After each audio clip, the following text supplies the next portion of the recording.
Welcome everyone to the regular council meeting for Monday, July 10th. It is 5:29 p.m. We'll call the meeting to order. We had an opportunity to go through the consent agenda. Any items there for consideration, Council? Councillor Hibbs? Thank you, Mayor Creasy. Actually, I'd like to pull Councillor Hoekster's report, please. I have a question. Very good. Anyone else?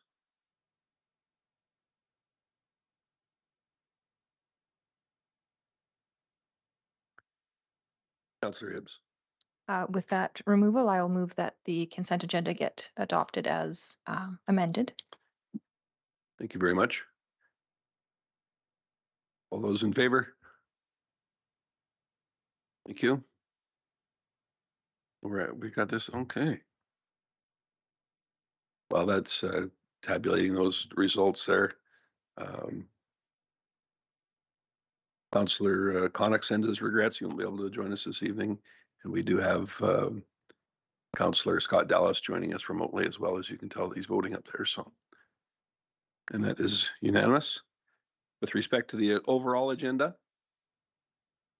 I think there was some renumbering proposed.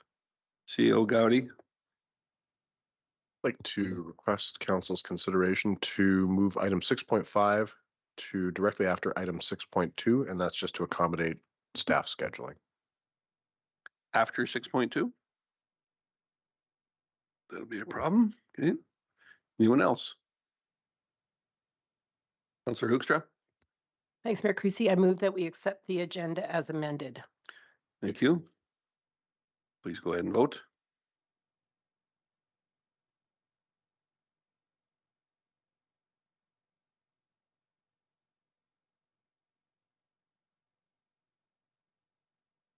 And that's unanimous. Thanks, everyone. So, Councillor Hoekstra's report then. Councillor Hibbs, go ahead. Yes, thank you, Mayor Creasy. Just a question about the Affordable Housing Committee, the June 14th quarterly meeting. I noticed that one of the bullets was the Broomtree Foundation's plan to settle on Main Street has been blocked. They're now looking for other options for transitional housing in Lacombe. Just wondering if you could give a little bit more background on that. I hadn't heard that and I wasn't aware of it.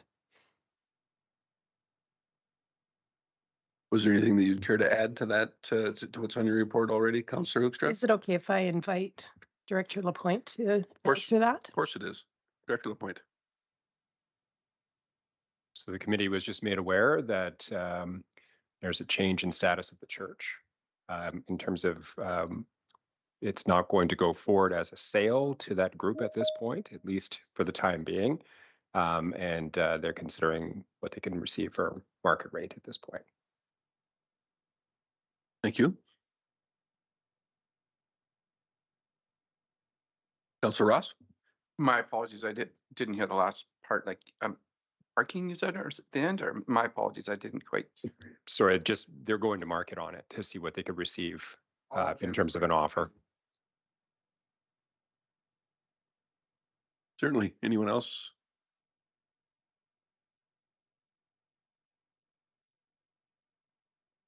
I think we should accept that one. Thank you. Sure, I guess because I pulled that out, I guess I should move that we accept Councillor Hoekstra's report as information.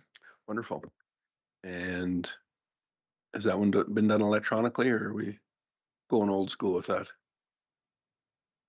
Okay.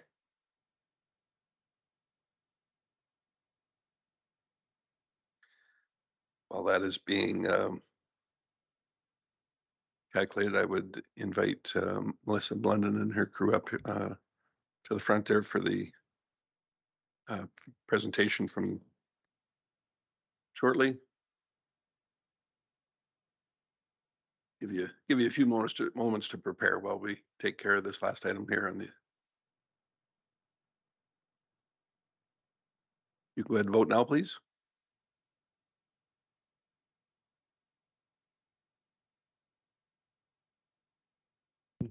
That will be green as well. That's unanimous. Thank you. So first up, we do have a few presentations this evening, and our executive director for the Lacombe District Historical Society is here with us. Melissa, I know you went to great lengths to be here this evening. We appreciate it. Just a reminder to use your microphone for the benefit of those in the gallery and watching at home. Whenever you're prepared, the floor is yours. Excellent. Thank you so much. Well, hello, everyone. Thank you for your time tonight.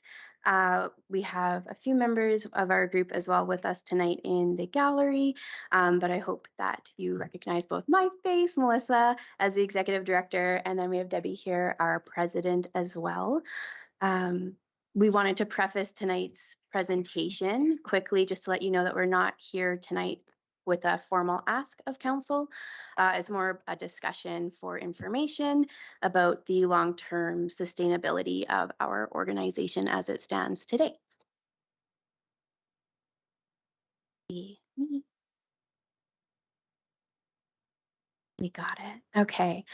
So our mission, as you know, is to collect, preserve, interpret, and exhibit the history and heritage of the residents of the geographical region of the central Alberta, known as Lacombe, for the benefit of the local communities by adhering to the standards and best practices for preserving history. Our vision is to be a relevant and integrated community asset that is providing value and inspiration while sparking curiosity in the individuals, organizations, and businesses of the Lacombe region, situated in Treaty 6 in Métis Region 3 in central Alberta. We are working to accomplish those goals through the programs and services that we provide through the operation of our 3 museums and our community archives, collectively known as the Lacombe Museum. We strive to be a resource for the scholars, historians, and educators, as well as local history buffs by preserving, cataloging, and interpreting the important objects and documents. And then we use those items to provide educational and cultural programs for the public at large. So what we really wanted to chat with you about tonight is our annual operating funds. So each fall, as you know, the Lacombe District Historical Society applies for funding through both the city and county granting streams. We classify this as our really only confirmed operating funds that we have each year for our use. We do have alternative funding. These funds, however, are through our fundraising initiatives, our grant applications, donations, sponsorships, etc.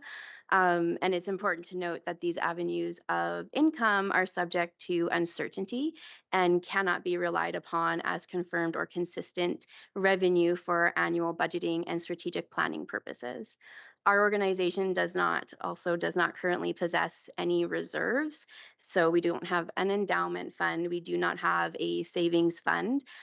This situation arises primarily because all of the capital and project-based revenue that we get is allocated to certain projects.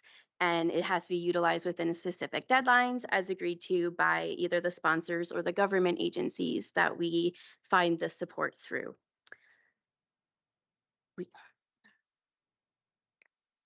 So we wanted to take a little bit of a look at the confirmed annual operating revenue from both the city and county. So we've put them up there from 2019, up until this last year. We did have an opportunity in the winter of this year to present to county council, and that was after we learned that one of our longtime grants that we received for, I believe, 7 years of $25,000 every year, we were not successful with it this year. And it was because it was a juried grant project, and the grant itself was so oversubscribed that even though we got a 96% on the application, we ended up with $0 in funding. So that sparked a conversation. And we went to county council, and they did give us a one-time top up of $9,500 this year, which you can see in the 2023 column. They did indicate to us, however, that there is an expectation for us when we go in the fall to do our RC10 application, that we should be using the original amount awarded of this calendar year. So it is a one-time top up. They were quite clear with that. So We decided for tonight to do a bit of a case study with you on our 2022 funds, because that is the most completed year. So we have our city operating funding of 55,900 and our county operating funding of 38,529 for a total of 94,429. But our total expenses for the year were 300, I wish, 382,368. So that's a fairly large discrepancy in numbers. And this is exactly what I was talking about with our differences being accounted for by grants, which totaled last year $250,000, our fundraising efforts of over 16,000, and corporate sponsorships and general donations like door drops at the museums of 11,800. And then revenue, we have a few new revenue sources that we've been trying out, such as our gift shops and our programming of 9,700. So that made up the difference of our total for our total expenses last year. We are working to be a more sustainable and regional organization. We're trying new diversified funding options. We're trying to focus on the education and exhibitions and research for the entire area of Central Alberta. And that has brought us a few new sponsorships, but because it is new sponsorships, they're not quite willing to give the way that the city and the county is, those larger numbers. An example was our June 21st event that we had at the Michener House that many of you came to, where it was sponsored for a total of $2,000 to make that event happen. And it could be more next year from that particular sponsor, but it's not confirmed, so we do not know. So we wanted to look at, if I can make it work. Oh no. Are we able to go back a bit? Okay. Just want to go to the next slide, guys. Yeah. The next step. So mitigating the risk to both the services and the resources that we have without our adequate funding, knowing where we are going, it impedes us on being able to get to those goals. We are currently at a risk of losing some of our valuable services and resources, which is including staff. We've already lost one of our long-term staff members this year because of funding cuts. That $25,000, not quite a cut, but we didn't get that grant we usually get. There's risk to the collections, our programs as well, that we have been really increasing in the last few years and trying to make a more vibrant historical society and Lacombe Museum, but that does cost money and that comes out of our operating costs. So there is risk that all of that would basically have to stop and we would be going back to either a fully volunteer run organization or just back to one staff member, myself, which means I can basically just have the one museum open at a time and that's about it. So again, then that can draw back. There's no time to apply for those grants if I'm talking to people all day, things like that. That is pretty much it, actually. So we wanted to, like I said, not have an ask today. And we wanted to thank you for your continued support, but we did want to open up the floor if there were any questions. We're happy to respond to them now, or if there's any concerns and what we can do to kind of have a good conversation about it. So. Thank you, Melissa. I'm not seeing a bunch of red lights on. However, it looks like Councillor Hoekstra does have a question for you. Thanks, Mayor Creasy. I guess I was trying to hear it carefully, like 75% of your funding comes from somewhere else, because I was just quickly doing the math. And where does it come from? Because 25,000, if you've only lost one grant of 25,000, I shouldn't say only, please don't, but if you've only lost a grant of 25,000, where the rest of it, is it secure? What is, could you elaborate there again? Yeah. Sorry for any confusion on that. So yes, the numbers that we were looking at were 2022, which included that 25,000 in it.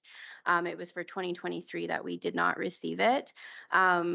Those projects are things like we did have the City of Lacombe Builder and County Builder, Community Builder grants last year to help us purchase new shelving units for the archives. That's lumped into that $25,000 or $250,000. That also included some federal grants to complete that project as well and have a staff on for 6 months. We've also included in that large number our summer student revenue, which is also federal, but from a different stream. Those are not confirmed until, I mean, we didn't find out about our summer students this year until April. So we can't budget or plan our schedule for the summer until we know what we get, because it's not 100% of the summer student wages that are covered, as I'm sure you are all aware, working in different groups.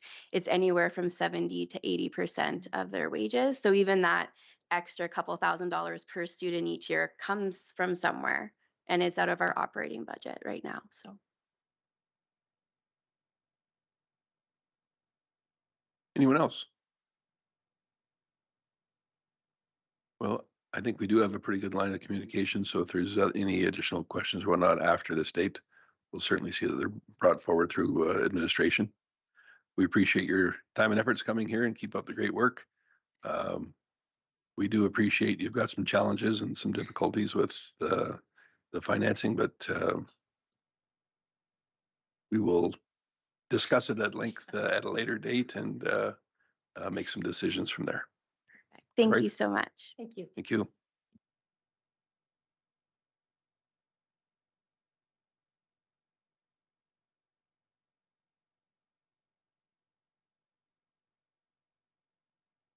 And I believe for the next item up, presentation for integrated services, some best health options services from Costa Indovlu, mental health and addictions counselor. I understand that is joining us online. I believe he is in, is it Whitehorse or Yellowknife? Somewhere up north. And had hoped to be here, but it didn't work out. And do we have another representative that would like to join us here as well, or no? Coordinator Bellabono? No? Okay. Yep. This is Costa here, and wondering if I can go now with the presentation. I am in Yellowknife actually, and I would have loved to be there in person, but I left to present online. Very good, Costa. I'm glad you can hear us. We can hear you fine. And whenever you're prepared, the floor is yours. Wonderful. Thank you. So we've got our internet problems here, and I hope we'll be able to sustain the presentation. And I'm doing it on my phone, so I will be going with the slide that I have here, and it has been sent in. I don't know if it's possible to put the slide on. I will use my computer here while I'm talking on the phone, and I hope the chamber can see the slides on the screen somewhere. Yes, it is up now. Wonderful. Thank you so much. Yeah, so the presentation today is about affordable housing, which is a priority for our community. While I'm here in Yellowknife, home for me is Lacombe. So the next slide there will be about myself. Just to give a bit of a background for context, I am a health promotion and a public health practitioner. And I also have a degree in psychiatric nursing. That's my first degree. And then there's a diploma that I've done in leadership and coaching, and done a few certificates in counseling, and especially the narrative approach to counseling, which is what I prefer. So the third slide there is about a bit of experience and background to what I've done. Currently, I'm the territorial manager for continuing care planning here in Yellowknife, and housing and homelessness is something that is very close to my heart. And also a founder and director for Alberta Community Togetherness Society. So those are the main areas of my work, and Pathways to Housing. I was a team leader there at Boyle Macaulay. So moving on to the next slide. So the experience that I've had, I've been able to be a co-founder and executive director of Prequel Group Investments, which is a company that invests in real estate and also has branched out to supported living and transitional supports for people coming out of hospital as well. And I've been able to manage short-term rentals and also have been able to manage supported living and affordable housing in Edmonton. So the next slide really is talking about the program that I've come up with based on my experience. And I think this is going to unlock the potential to provide sustainable housing. And this is the Master Key project, which I have come up with. Key really, it stands for knowledge. If someone has got knowledge and understanding of the situation they are in, and they're provided with education, and they are empowered to understand the challenges they are facing, and putting that person in the center of everything that happens, which is you, it then gives that person who is experiencing homelessness or who requires subsidized housing to be able to sustain the housing that they would be provided. This was mainly for clients that are transitioning out of hospital. So knowledge of their illness and challenges, and also empowering them to make a decision of what kind of house they would want, and putting them in the center of all that. That's the Master Key project. The information has been sent before, like the details of it. So currently in Lacombe, we've got a challenge which is really escalating. We've got 28 affordable housing units, and all of them are full. And the current wait list is 38, which really surpasses the number of units that we have. We have 13 community housing units, and we have 30 people on the wait list, which is double what can be sustained at the moment. 90 units for senior self-contained units, and we've got 65 on the wait list. These are the latest numbers that we have. So we have a crisis, I would say, and we need a solution, and we need it now. So what I've realized is that some of the units that we have, they're not really purpose-built. We have got people that have got disabilities, and not everyone is like the gentleman on the top right who can function independently and be able to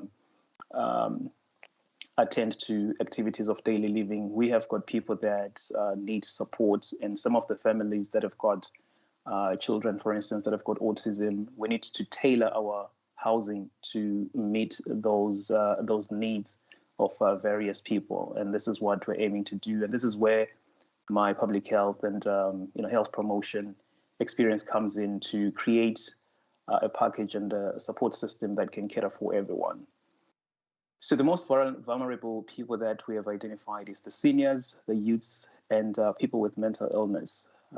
Youths, we see a rising number of youths becoming homeless when they're transitioning out of youth centers or youth support programs. When they become adults, all of a sudden they are left to look after themselves, which can be overwhelming, and then they are at risk of becoming homeless. And of course, the seniors, they're quite vulnerable in our community, and we need to make sure that we support them the best way we can, and make sure that they don't experience the challenges of homelessness. And there is substantial evidence to confirm that people with mental illness, they're more at risk of being homeless than an average community person.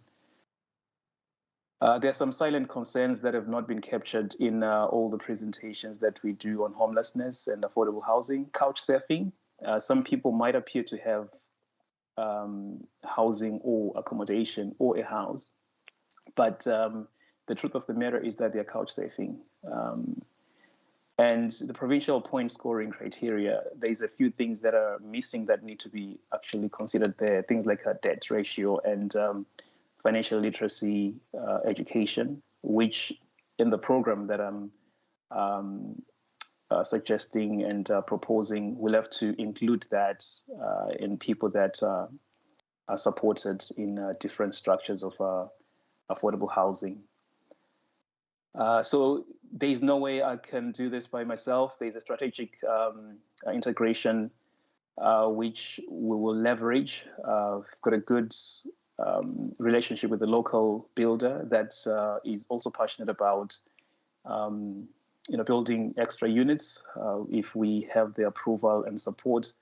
And we want to really do this in a way that can be research-based. And I have reached out to the University of Alberta to evaluate the program from the start to the end, just to see how those interventions creating solutions that we need. And there's faith-based organizations where most of the people that we'll be supporting, they go to. So we'll need to connect with those organizations and identify people that are struggling in our community.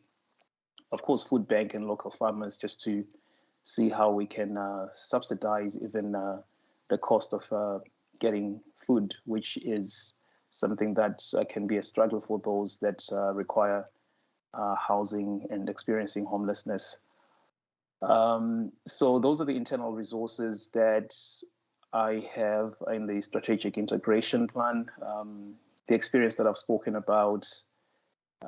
So I won't really talk much about those internal resources. That's what I have done in the past. So the vision which I decided to put towards the end is to increase access to affordable housing for community members that are at high risk of homelessness, and create a community-driven and sustainable approach that leverages community resources to achieve a sustainable bottom-up approach. And we are really concerned about reducing poverty, building a strong community. That's what we would like to achieve. And those are the 7 core values that drive the consortium and the different organizations that form the strategy. Preserving dignity, cultural humility, inclusion, transparency, and sorry, just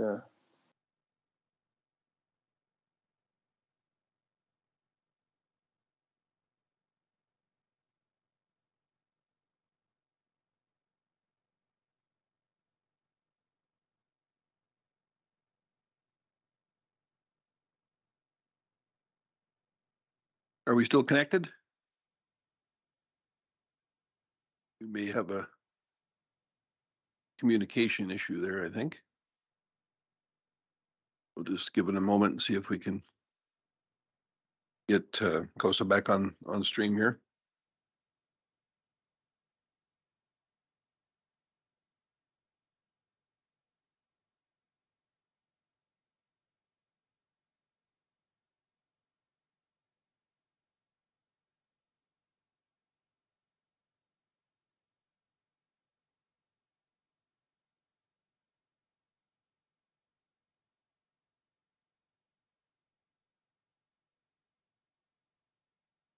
Coordinator Belbono, is the presenter still online?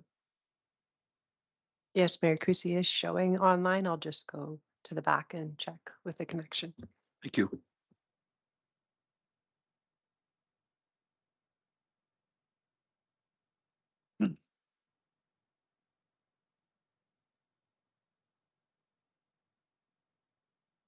I have a little flashback of how much fun it was through COVID times of having electronic meetings and relying on communications. But considering this individual is in Yellowknife, that is a fairly complicated connection, I guess. So we'll give it some time and see what we can come up with here. Councillor Gullickson. Thank you, Mayor Creasy. Can I direct a question to Director Lapointe? Certainly. Thank you. Did this individual ever contact you about presenting to our Affordable Housing Committee? It seems like a lot of this is exactly what we talk about. No, this individual has not reached out to me directly. Okay.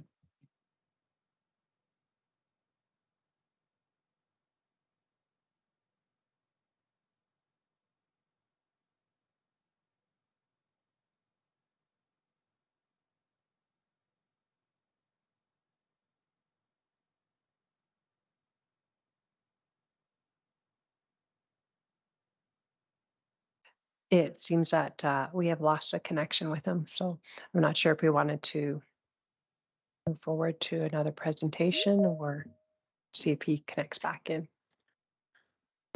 Yeah, given that we do have quite a few people waiting and have no idea what the issue is, well, that makes it kind of difficult to wait if there was some indication that, He has just connected back in. If we wanted to see if Okay. we can hear him.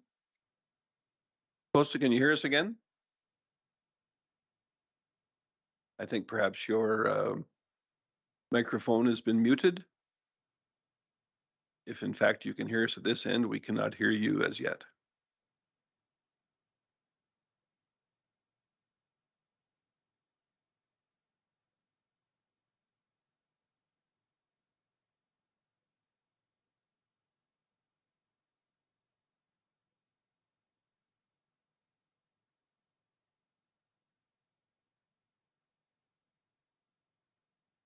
So one more time, Costa, from this end, I would suggest that your microphone has been muted, therefore we cannot hear you.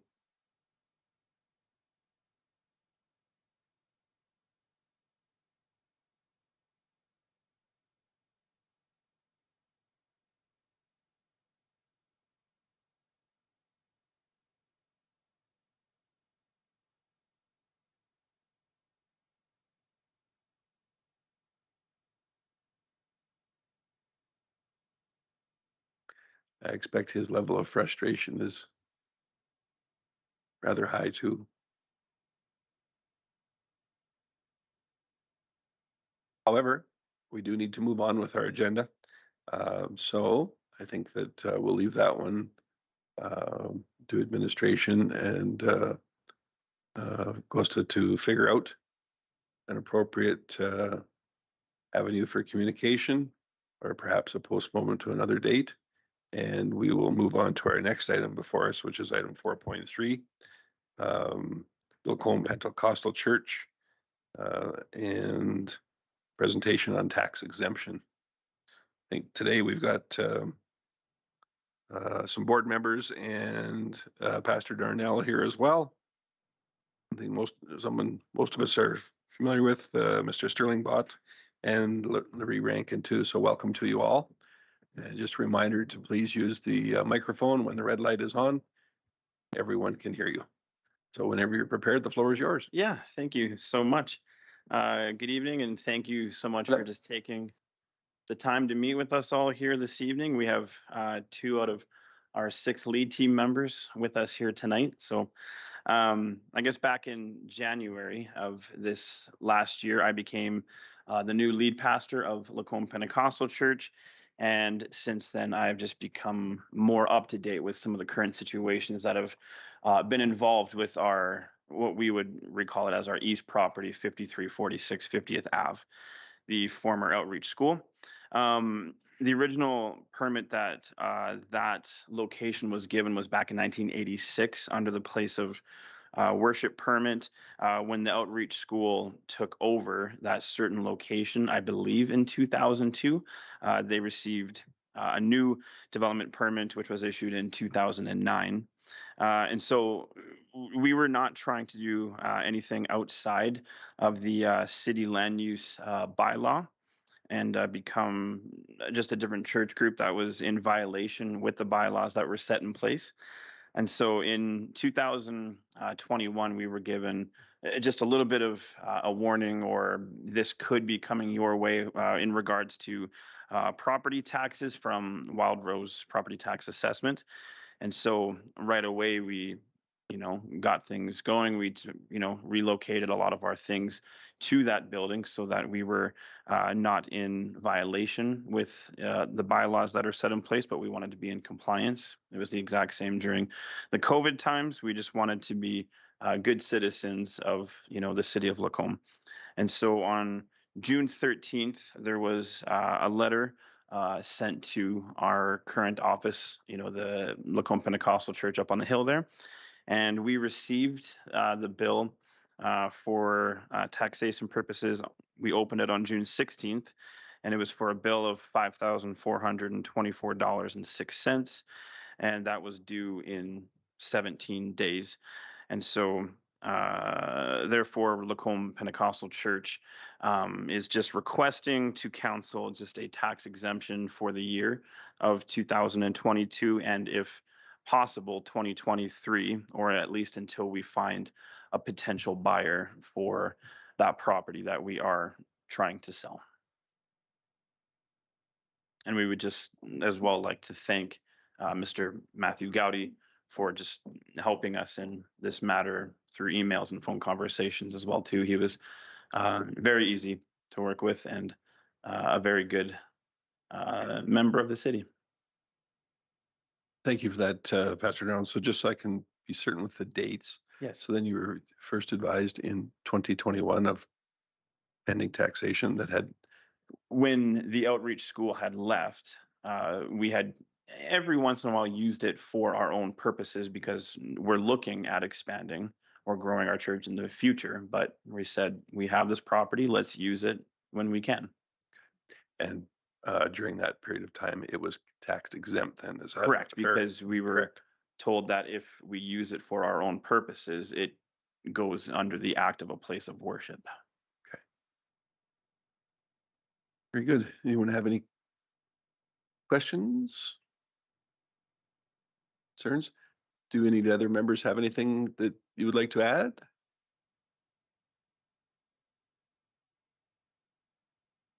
No. Maybe. Councillor Gullickson? Thank you, Mayor Creasy. So thank you for the presentation tonight regarding this. I mean, that property has been in our sites for a little while for different purposes. So are you using it as a church right now? For church functions, so the youth group and our young adults, and we use it for times of prayer, also for lead team, what some people would call board meetings. Okay, so you are using it for those purposes right now? Yes. Okay, that's all I wanted to know. Thanks. And just so we're not clear, if I'm misinterpreting any of the details, the tax assessment bill for $5,400 or something and change. Yeah. That was for the 2022 year. I believe so. Let me just double check that. That's maybe for the current year for Yeah, 2023.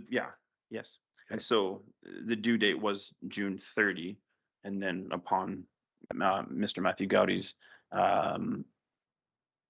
just investigations, I would say, because it was under 30 days. Maybe he could speak to that more so if you would like. Chief Gowdy, go ahead.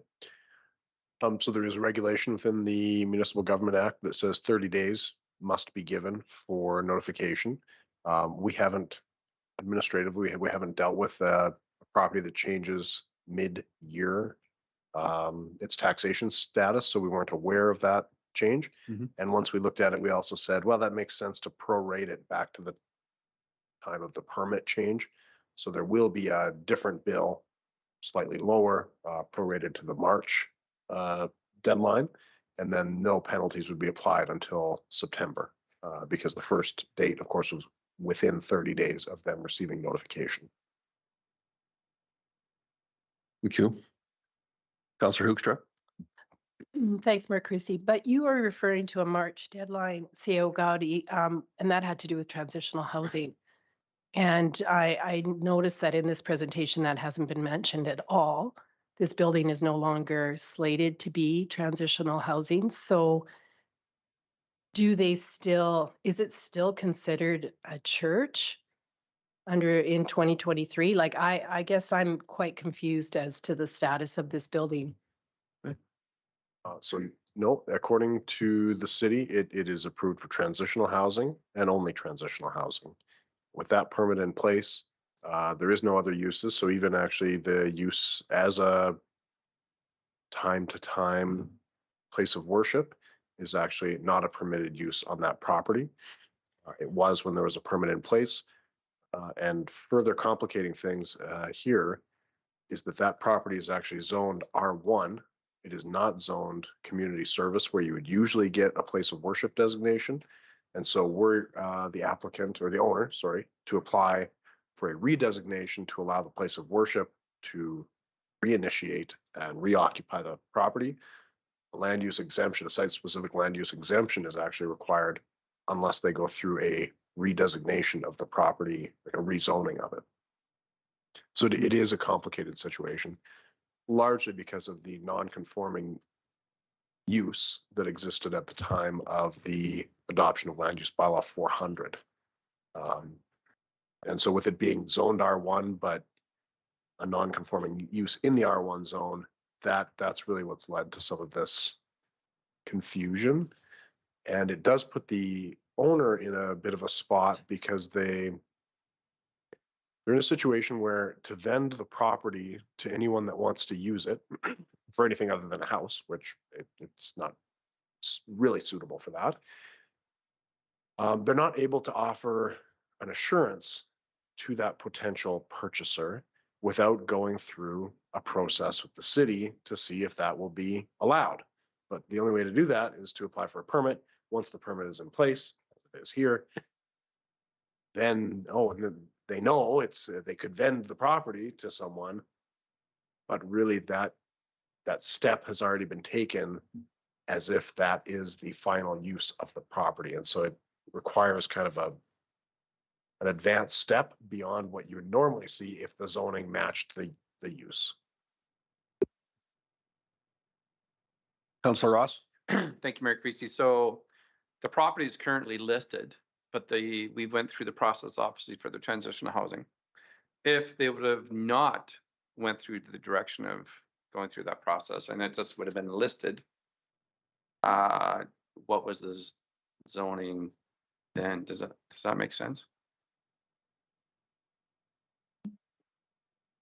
It does. So part of what is kind of underpinning this too is that really with the discontinuation, when the property was used for a educational facility, that permit actually invalidates the place of worship permit that previously existed. And so when it stopped being used as an educational facility, sometime maybe circa 2019 or somewhere in there, it ought to have been immediately taxed. But the assessor at the time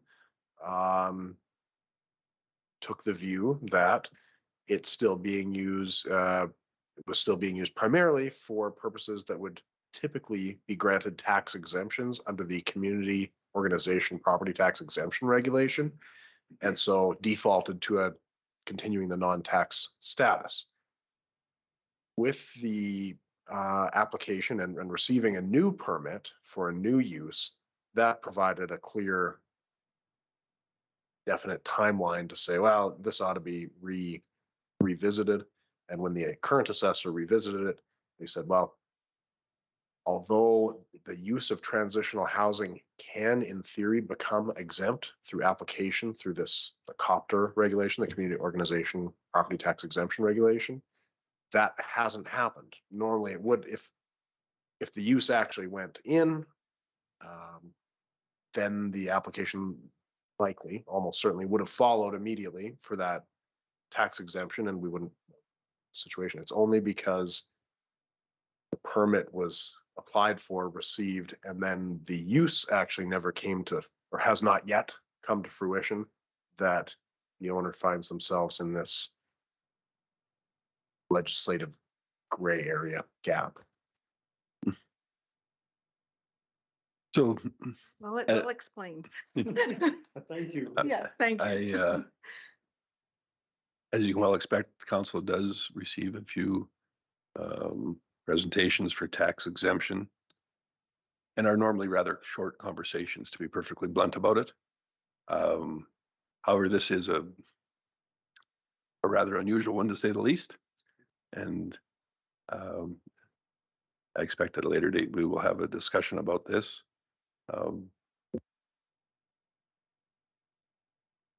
Because of the unusual circumstances, I could foresee perhaps certainly a portion of this year being overlooked, but it was presented to us that this would be an ongoing thing until the sale of the property. And quite frankly, I don't think you'll find a tremendous amount of support for that scenario. But that remains to be seen as well. Councillor Gullickson. Thank you, Mayor Creasy. Has the application been made to change it to a place of worship? No, no land use bylaw amendment has been received. Application. We were not aware, I guess, that as Mr. Goody said, we weren't, they had to apply to see if they could before, and the deal hasn't happened. And so we did not know, I guess, or we're naive, I guess, not knowing that we had changed zones and realized we didn't know we were in non-compliance. We're not trying to be in non-compliance. We were a little surprised. We thought it still fell under the place of worship. So we want to make it right, but we are trying to sell a building, which has been a little challenging as well because of that zone. And as he explained, they have to apply. And so we were in support of that, but we're unable to agree on a sale price. Really? Well, certainly some food for thought. I don't see any other lights on. We appreciate you coming in and discussing this in this rather unusual situation. And I expect our administration team will be in contact with you and we'll come up with some sort of a plan to move forward. Is that a reasonable expectation, CAO Gowdy? It is, but actually item 6.1 this evening is that item for council to consider, deliberate, and hopefully provide direction this evening. Very good. Even sooner yet then. Thank you so much for your time. Thank you. Thank you.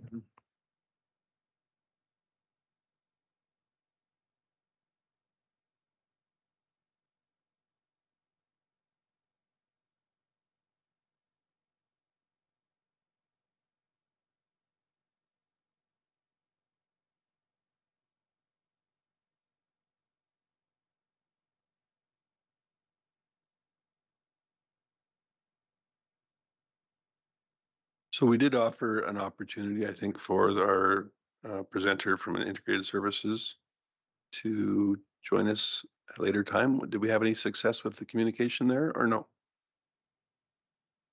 Coordinator Balabono? Yes, thank you, Mayor Creasy. We have been directed by CEO Gowdy to make some arrangements for him to present at the Affordable Housing Steering Committee, if that works for council. Yes, I think that would be appropriate and hopefully we can have them here in person. So it's better for everyone to hear and ask questions. Great, thank you. All right, so I think that takes us through to category 6, our request for decision portion. And Senior Manager McKinnon, you're first up. Council's okay with going through this item after our presentation this evening. No need for further consideration. Very good. Senior Manager McKinnon, the floor is yours. Excuse me. Good evening, Mayor Creasy and Council. Tonight, I'm here to present a request from a property owner to cancel their 2023 taxes and late penalty fees. Attached to the report is an email from Pastor Darnell requesting a tax and penalty exemption for 2023. The property status was changed from outreach to transitional housing through a new development permit issued in March 2023. Transitional housing is not automatically exempt from taxes. An exempt status application must be made annually through a community organizational property tax regulation. The property was exempt prior to 2023. The taxes for 2023 have been prorated to 9 months to reflect the status changed by the new developer permit. Should owners wish to restore the property as a place of worship, a new permit is required and land use bylaw amendment is required, as a place of worship is non-conforming use of R1 district within the city of Lacombe.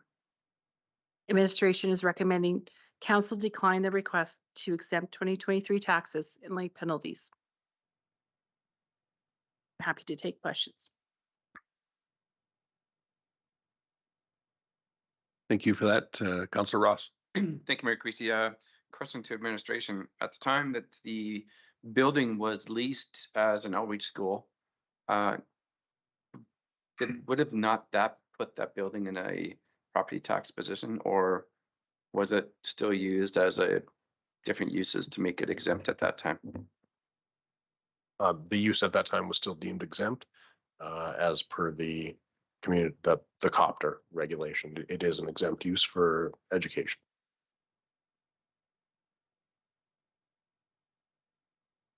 Councillor Hoekstra? Thanks, Mayor Creasy. To follow up on that though, so does that mean any landlord can apply for tax exemption if the use of their property falls under some of that kind of status? Because ultimately the use of that property to the landlord is to make money. It's not actually to be the school. Am I correct or wrong? Like, I guess, because we now just stepped into another place that we granted a church to be leased in a building. So can that landlord now apply for tax exemption?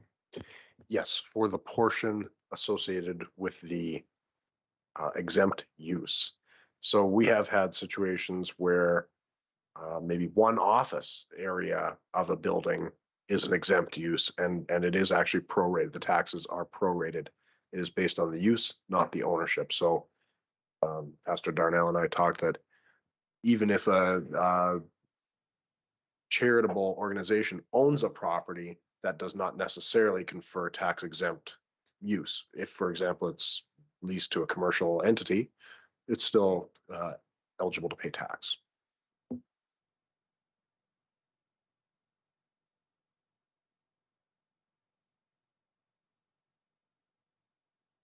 So in order to, Councillor Dallas, were you wishing to speak? Hello, thank you, Mayor Creasy. Yes, I was. I guess I don't really have a question. I think we're all empathetic to the funds that are being asked, but at the same time, from what I'm hearing is it's been non-conforming for a while, and then it's kind of been in this exempt gray area. But I do believe that these taxes should be owed since the land use change when that happened in March with the meetings in our chambers. That's all I have to say. Thank you. Thank you. Councillor Hibbs? Thank you, Mayor Creasy. Probably one of the more concerning issues with this topic is how the assessor handled this property. And so I guess I want reassurance from administration that what is the role going forward of that assessor? Is it to identify that an exemption has been requested and granted before that it's assumed that it's a tax exempt property? Because it seems like there was kind of I don't know if I want to go as far as say calamity of errors, but it almost feels like that from our end. So I guess I want some clarification or some reassurance that this similar situation couldn't happen going forward, because it does seem like one of the tripping points was that it was assumed that it was tax exempt when actually it didn't really qualify for that status. I expect we're about to hear guarantees will never be a mistake made again with assessment, but that's not, I don't think that's going to be realistic. I mean, one of the challenges we have is that we're not always aware when a use is discontinued. In this case, we actually did know. I can't speak to exactly why the past assessor applied discretion in the way that he did and continued the exempt status.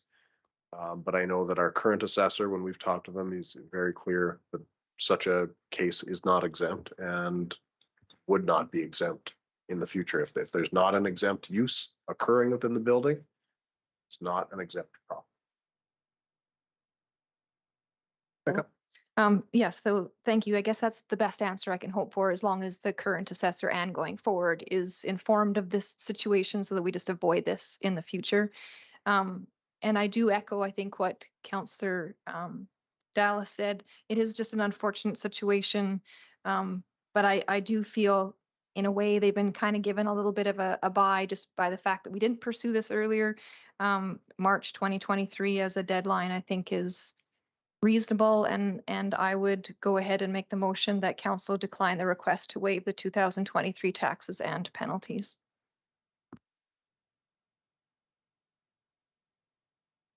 So just to be clear with that, that is for the entire year or from the March deadline that you referred? Sorry, for clarification, I would agree that the March deadline would be appropriate. Councillor Hoekstra? Thanks, Mayor Creasy. My question was going to be that March deadline because I wondered they were basically since 2019, they could be paying taxes because the school was gone. And so I feel like it should be all of 2023, even though that seems like hardball to an organization that I understand. But in fairness, yeah, they should have been paying as of January. So I wondered about that. I wondered why administration felt they could prorate it or should prorate it.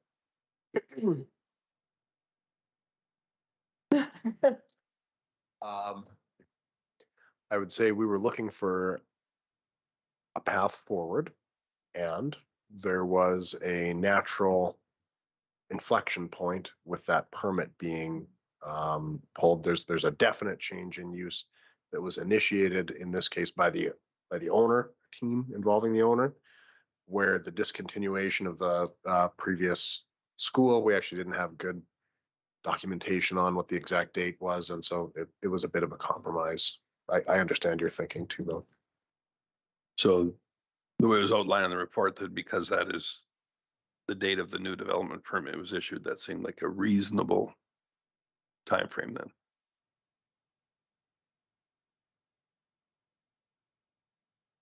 Councillor Gullickson? Thank you, Mayor Creasy. That's why I asked the question regarding the usage at the church, whether they were using it as a church. And I assume the answer indicated they were using it as a church during that period of time it wasn't just vacant from the school moving out.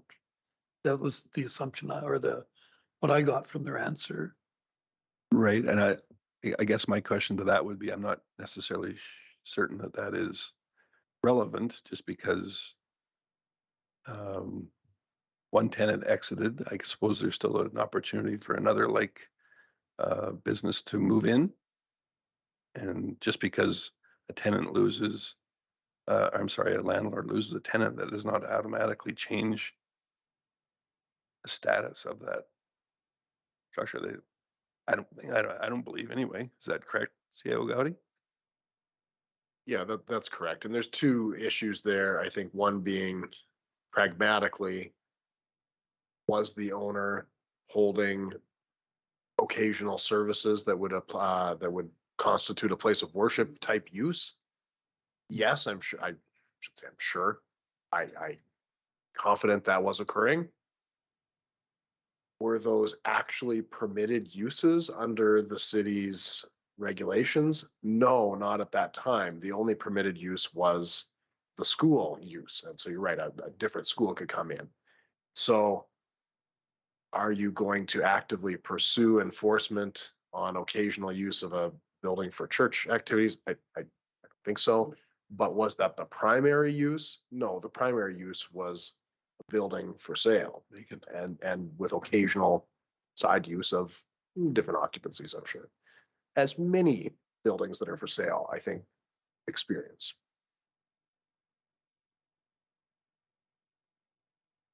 Not seeing any other lights on, so Coordinator Bellabona, if we could just have the motion before us read back, please. Mayor Creasy and Council, the motion on the floor by Councillor Hibbs is that Council decline the request to waive the 2023 taxes and penalties.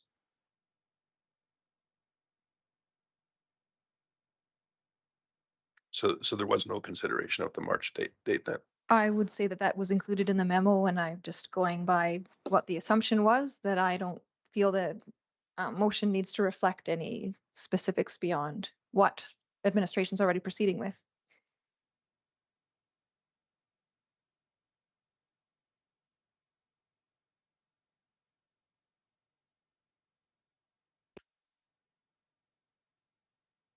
I believe I was confused until that.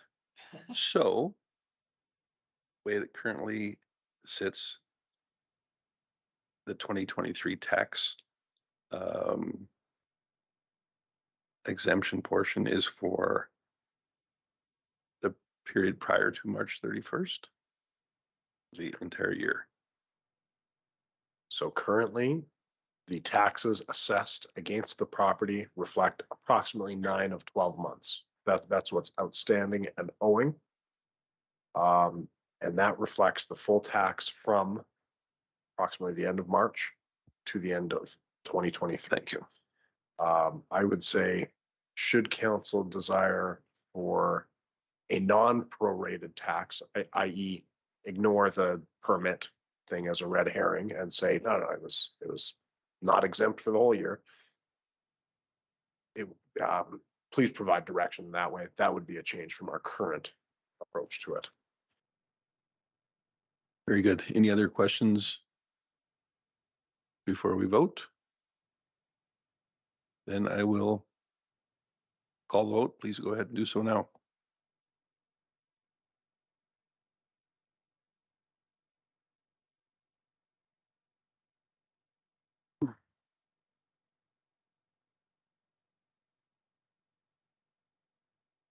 So the council was unanimous in their decision to decline their request to waive the taxes and penalties.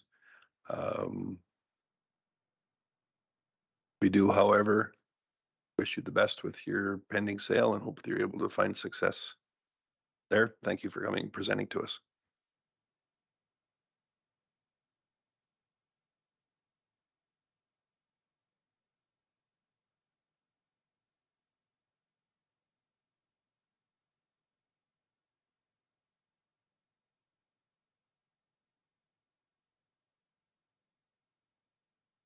All right, so the next item up is 6.2, the downtown parking improvement update.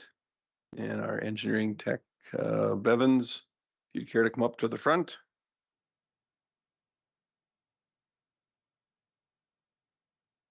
And while you're getting your papers prepared, just a reminder to please use the microphone for those in the gallery and at home.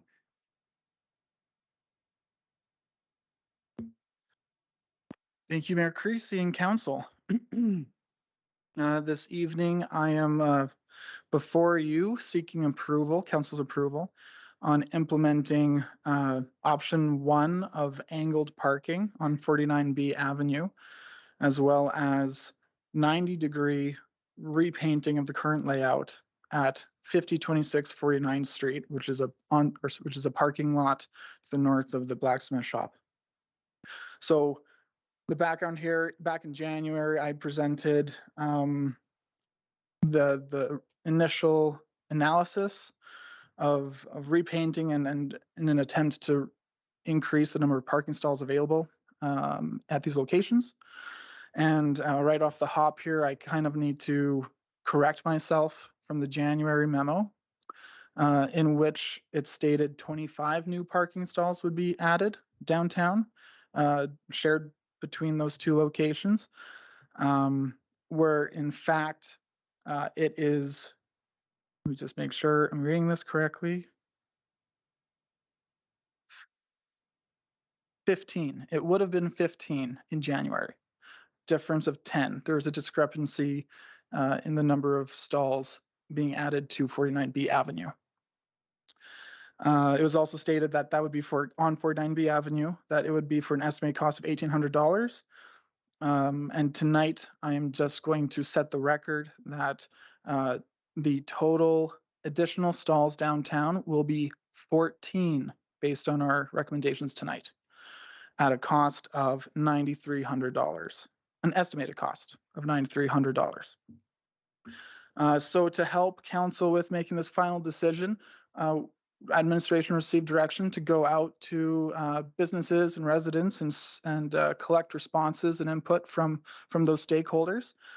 And we received the results. So as a result of that survey, we received 352 responses. It was open for 6 weeks.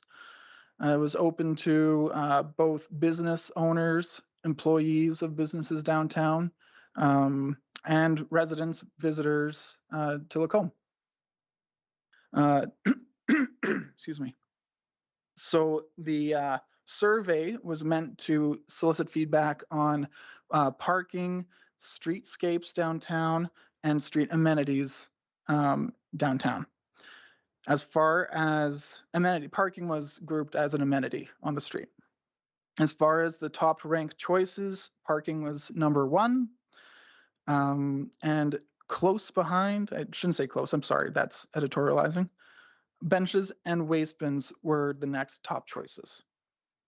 28% of respondents preferred designating new spaces as parking only, while 72% of respondents showed some degree or interest towards implementing other than parking only amenities. It was still a priority. Parking was, rather. 75.6% of respondents indicated that they were residents. 11.1% of respondents owned a business somewhere in Lacombe, and 7.7% owned a business downtown. 84% of respondents reported that they parked for 2 hours or less, and 69% reported requiring parking for 1 hour or less. And I just wanted to highlight here, the survey was designed to rank the amenities and parking desirability for a space. If a space became available, if, you know, as we improve or as we align our parking stalls to the bylaw, spaces become available. If we have new space, available space, how should we use that new space? We did not ask for the user to identify who they were in those parking stalls. So if council is interested, we can explore doing a further parking use study to identify exactly who those users are, both on the street and in parking lots downtown. That is an alternative motion tonight. Also, there were favorable streetscape elements from, I think it was 8 or so. Gateways, public plazas, and widened walkways were the top choices amongst those streetscape options. In general, there were positive comments and feedback from businesses and residents about the proposed 49B option 1 layout change, as well as the repainting option 1 90-degree parking layout on the 49th Street parking lot, rather. And I think with that, I want to move on to 5029 49th Street. We are recommending option 1. Option 2 is not recommended for a number of reasons. It doesn't quite include as many additional stalls. It comes at a higher cost, and logistical changes for how to park at that site. So those are the main reasons why we did not recommend that tonight. And I suppose with that, I will open up for questions from council.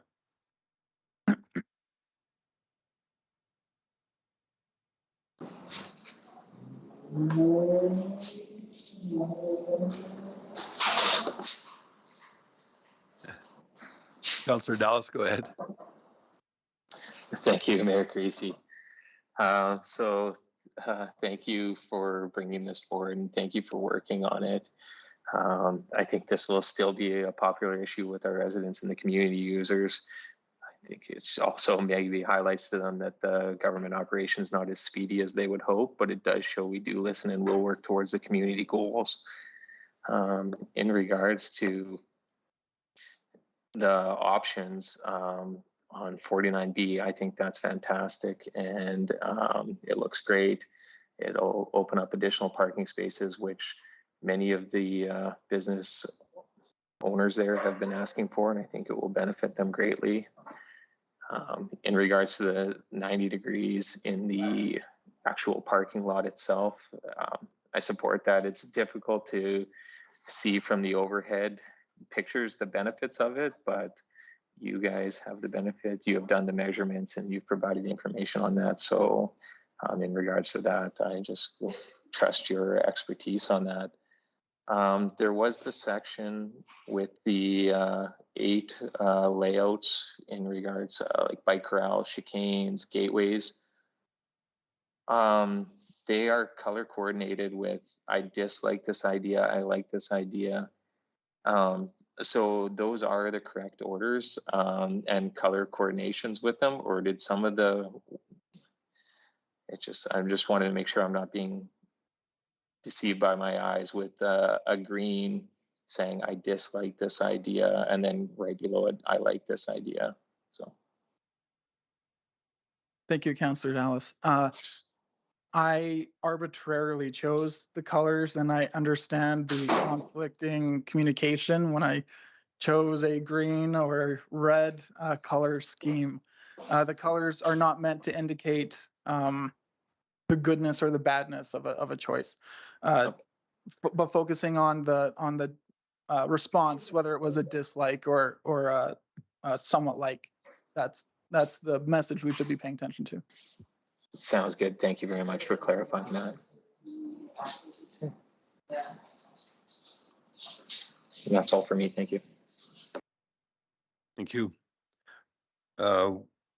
With respect to the 5026 49th Avenue area, with council's direction, the parking lot lines including rubberized wheel stops.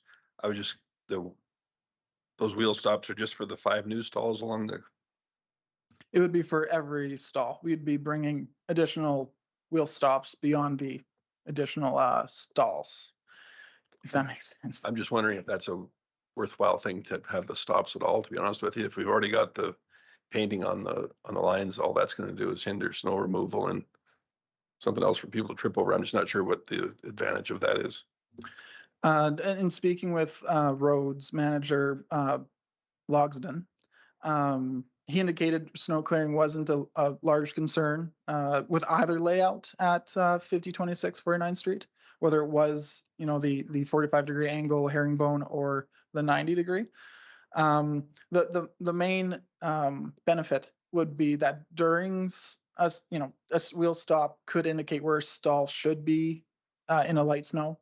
It's more than nothing to indicate where the stall is. So that was the thought behind including it for each stall. Thank you. Councillor Hoekstra. Thanks, Mayor Creasy. Wow, this is a very comprehensive report, and I'm reading the comments because they all go in different directions or against each other. So I commend you for pulling this together.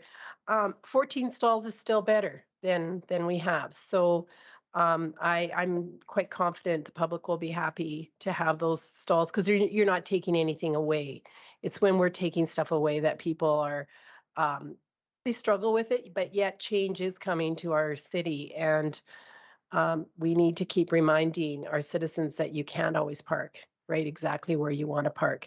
I was a little bit drawn to the comment about someone who has to walk from the LMC to their job. And I was going to test it today and I completely forgot, but I think it's actually a realistic length of walking to anywhere downtown if you live and work in an urban area. But it's a change and that's hard for people to embrace. So I think employees need to be told more and more that they don't get to park right in front of their business like they may have in the past. But thank you for this. As for your alternative motion to find out who's parking, I wouldn't necessarily support that just because I think people might be wary of talking about parking. So maybe down the road, but you got a lot of great information here. So thank you. Councillor Gullickson. Thank you, Mayor Creasy. So the cost basically of this is the painting of the lines, is that correct? And is there any structural things being done on 49B? No? No, 49B is a paint layout. It's the cost of doing the blackout of the existing lines and repainting new stall lines. Okay, and that was $9,000? The combined cost for doing both option ones at each location Okay. is 9,300. Okay, so that's for both locations. Both locations, yes. Thank you. Councillor Hibbs. Thank you, Mayor Creasy. I would go ahead and move that council direct administration to implement the angled parking as shown on 49B Avenue, option 1. I like it because it's got the concentration of vehicles on the side of the road, the west side, that actually has more of the businesses who've got fewer pedestrians trying to get across. And I'm assuming also, although it didn't indicate it in the graph, but that there will of course be handicap accessible parking spaces located in there. I'll definitely forgive you if off the top of your head you don't know how many are going to be there, but just in consideration if there's any curbs that need to be adjusted or whatever. I don't know if that factors into that budget that was put forward there, but that is a fairly long length just for accessible parking. So just a consideration that it's kind of top of mind for me, and so hopefully top of mind for administration.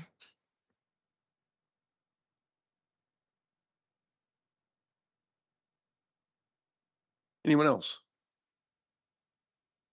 wish to speak on that motion? If not, I believe it is up for us to vote on, so please go ahead and do so.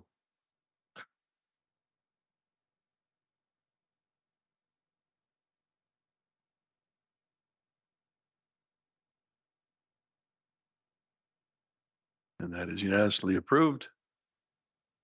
Anyone else? Councillor Hoekstra. Thanks, Mayor Creasy. I move that council directs administration to implement the additional parking stalls shown on 5026 49th Street, option 1.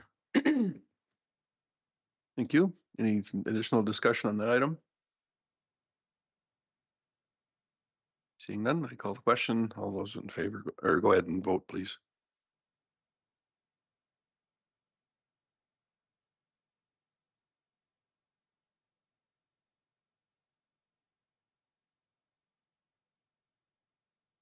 And that is unanimously approved as well. Thank you.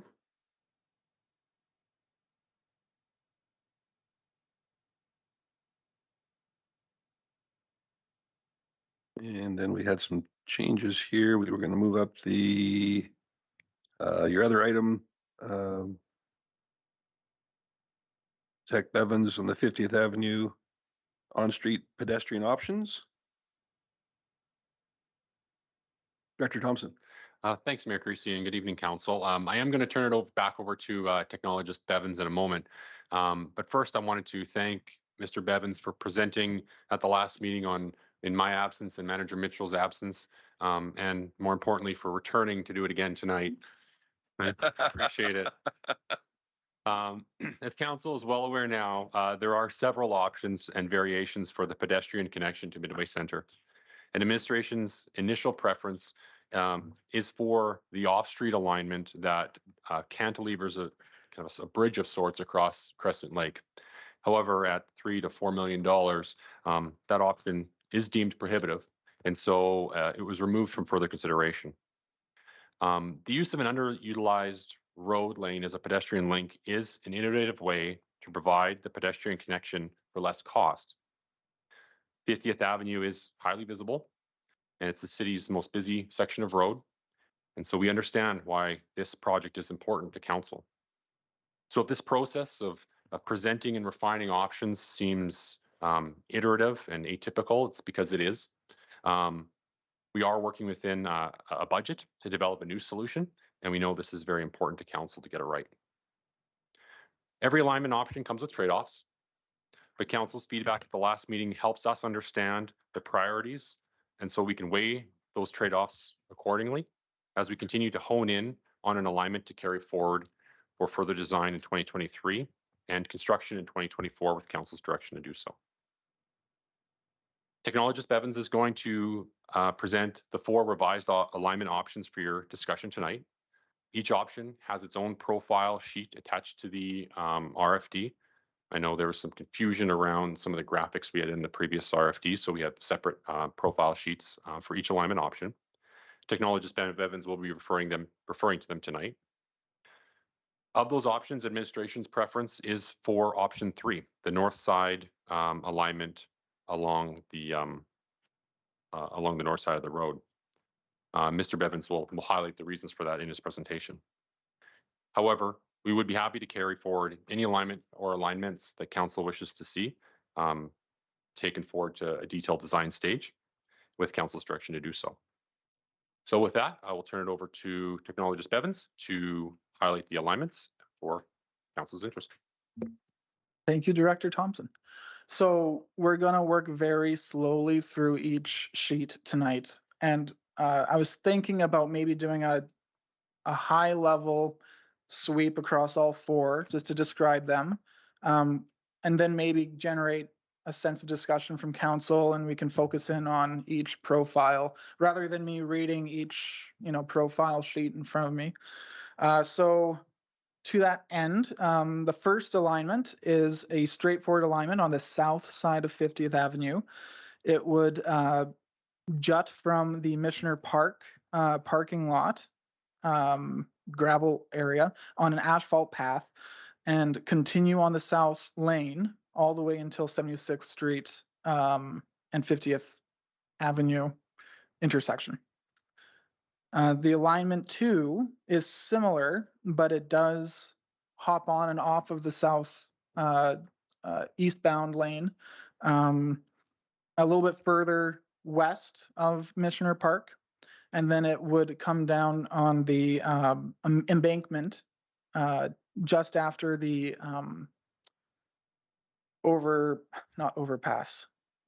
after the guardrail ends. The exact location of that will be determined at a detailed design stage. Alignment 3 is on the north side of 50th Avenue. It is a crossing at 63rd Street. It will require land from the golf course and continues pretty much straight on until the exit of the golf course, where it would move to an on-street north lane alignment to 76th Street and 50th Avenue intersection. And then the fourth alignment is a variation of the north, and it's actually a downgraded or what's the term? Peeled back, dropped down version from what was presented in the 2023 budget deliberations. Essentially, no asphalt, no no lighting along the path, provided some cost savings for this option. With that, they range from cost of $600,000 to $1.2 million in estimated cost. And with that, if there are any questions, or if any councillor or mayor would like to, or director would like to discuss any specific alignment, we can get into the nitty-gritty advantages and disadvantages.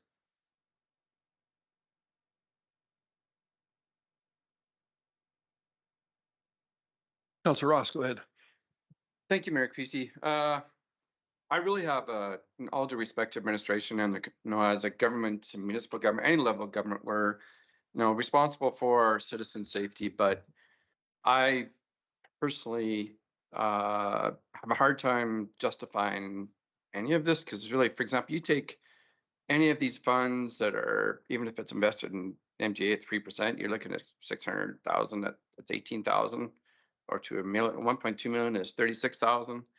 You could honestly pay a taxi company with vouchers to pick up and take these staff to work far significantly cheaper than putting out 600 to 1.2 million, when we have thousands of vehicles going out our main artery from that, especially in the high target of time periods is really the time periods of to and from work. You have emergency vehicles going out of town. You have, seriously, I've drove in and out of town the last couple months, and it is busy, and both lanes in and out are full. And they are citizens walking on Highway 12 East going to manufacturing jobs, the same as citizens now having to go west. So you could fund $1,000 a month to a taxi to pick up these people and take them to work, and not have any negativity or scrutiny from the citizens what impact we're going to make on Highway 12 West. So I I appreciate your efforts into going into options, but I don't support any of it. That money could be left in reserves. Even the interest on that, like half that, would pay taxi vouchers to those individuals that have a concern in transportation to them service industry jobs, where we now see them people walking. So I personally will not support any of the options. So I think there are far more wiser, viable options with our tax dollars than spending up to 1.2 million. So we have a responsibility for safety, but where do we balance our dollars to? There's many other businesses, manufacturing businesses, where we see citizens walking even on Highway 12 East. So I think got to balance our money and our responsibilities. Thanks, Councillor Ross. I share many of the same sentiments. In as much as we have a desire to connect all of the areas of the city with a viable trail system, I think this is certainly a goal. And we have lots of areas within the city that are not reached with convenient trail use now. This may be one of them now, but I think it's a severely underused area. And I certainly do not support any way, shape, or form taking a lane of highway away to accomplish this. I think it's about as ridiculous an idea as you could possibly come up with. While I would like to perhaps see some additional work on the Crescent Trail, I believe it's been referred to here. I know there will be challenges with it as well. I think that is something that we could work towards too.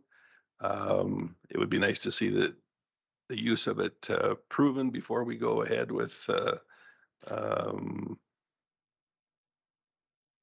graveled subbase like what's being outlined here. Perhaps perhaps a chipped trail or I don't know, something else just to make sure that it's going to be used. Because we're talking over $1 million here. I mean, this is not a redo on. I mean, we strain to come up with monies to repave trails that are used 1,000-fold times as many as what this area is accessed by foot or by bicycle, I would hazard a guess. So I could foresee us looking into that kind of a thing, but this whole idea of giving up a lane of a numbered highway and thereby impacting all motorists who use it with lowered speed limits and whatnot, to come up with a trail that, quite frankly, I'm thinking small children will not go along the side of a highway between a Jersey Barrier. It's about as exciting a trail to be on as it's horrible, and I too do not endorse it being on the highway. And who is up next? Councillor Dallas, go ahead. Well, thank you, Mayor Creasy. I guess I'm not used to my ideas being called completely ridiculous since this was my suggestion, but I will take that under consideration. I think the whole reason this came up was we wanted to provide citizens and users a safe way to go there, and it was a priority listed. The last meeting, cost estimates came back, and the one suggestion was $470,000. So when that was shot down, it appears that our pricing adjustments have shot up to $1 million. So I would also remind everybody of that. I don't think that there is a concern with traffic. The feasibility study was done. This road is very safe with traffic until 2050. And pending community growth, it may be beyond that. So I think although we all want to praise cars for how busy it is, it's not a concern in my mind. So I like the new alignment of Alignment 1. I think it could continue on to be something else very different in the future. And this is just a start, but thank you. Thank you. And don't be confused with the idea that you were being ridiculous. It's just a bad idea, in my opinion, and good people are allowed to come up with those too. Councillor Hibbs? Thank you, Mayor Creasy. I was going to say, I guess I support ridiculous too. So I guess I am in favor of what administration is bringing forward here, and it's simply for the fact that we have a responsibility for safety, and I would challenge people to get out of their cars and go for a walk. When we're looking at our community as a very vehicle centrist viewpoint, that's very elitist. There's many people that don't have regular access to vehicles to be able to, you know, access jobs especially, but even just to be able to access parts of the community. And so I think that we do have a responsibility to go forward with this. And I think that we are trying to be a little bit more economically viable with not pursuing the cantilever. Ideally, that would be a fabulous option, but of course, it's just honestly not realistic. And so I think that this is, you know, not only for workers, but it's also for people just accessing those services. As far as, you know, people being out on that highway, you see people doing that in the parks all the time. They have situations like this with vehicles going by relatively high speed, and it is deemed safe because they're clearly doing it and it's worthwhile. And then I would also suggest that this is also a matter of protecting even the people that are in the cars, because I don't know if you've ever been on that stretch of road when somebody is a pedestrian on that stretch, and it is scary. Could you imagine if you just happen to time it wrong and you hit somebody? Like, that would be absolutely horrifying. So regardless of whether we put this in place or not, the fact of the matter is that people are accessing that roadway as a pedestrian. It's very dangerous, both obviously for the pedestrian, but even for the vehicle traffic, because that will cause an accident, which could potentially be quite catastrophic depending on what time of day it is. So I do think that we have a responsibility to carry through with this solution. And is it beautiful? No, but it's practical, and I think we need to do it. Thank you. Councillor Gullickson. Thank you, Mayor Creasy. Regarding the barriers going to be used on the highway, are we going to be able to use the less expensive barriers, or do we have to have the interlocking, very expensive ones? Because we have quite a few of the less expensive of our own that could possibly do the majority of that barricading. Yeah, so this is something that I learned, the difference between the F-shaped barrier, the interlocking version that is used by Alberta Transportation, and a Jersey barrier. So that is an option that can be pursued. It would come with the caveat that not the price, but the speed limit would have to adjust accordingly using the rigid barrier system, whether it was an F barrier or a Jersey barrier. And that speed would be 60 kilometers, is that correct? I believe less that's correct. expensive. And right now, what's that speed limit is 50 kilometers through there right now? 70 up until. Oh, no, but I mean, right now with the construction and so on, I think it's 50 kilometers right now. Yes. Are we experiencing any issues there? Have you, as engineering, looked at that?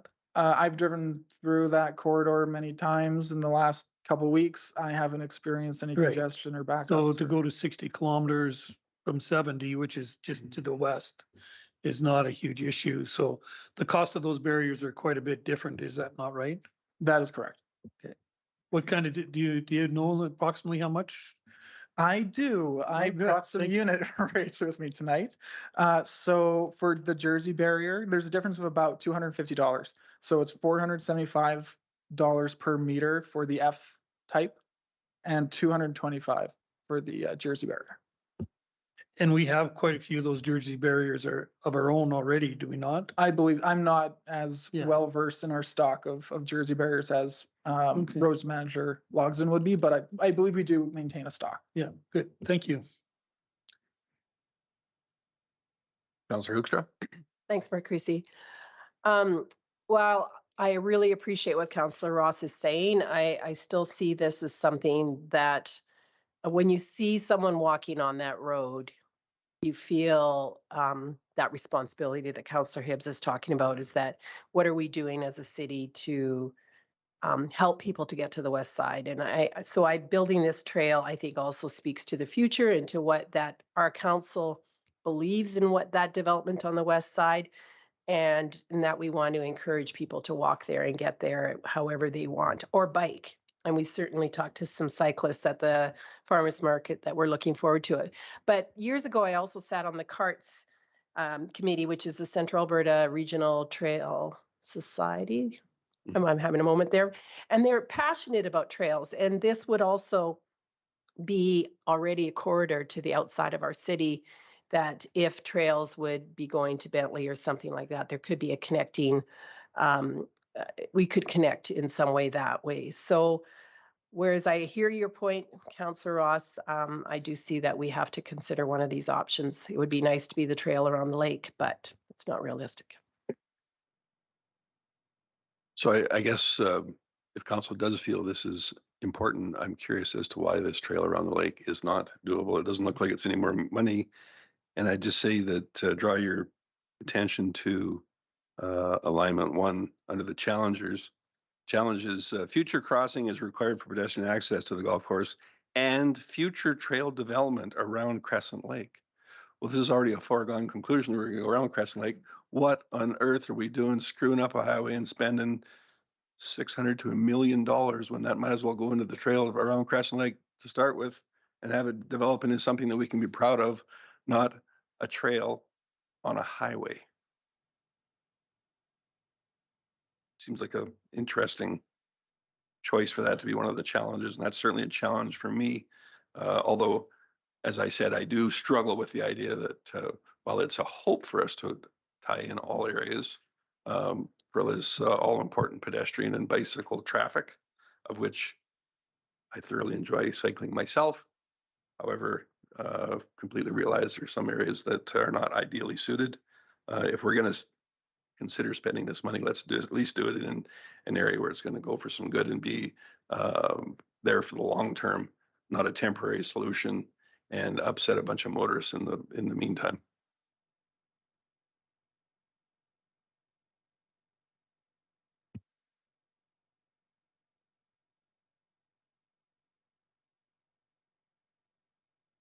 Councillor Gullickson.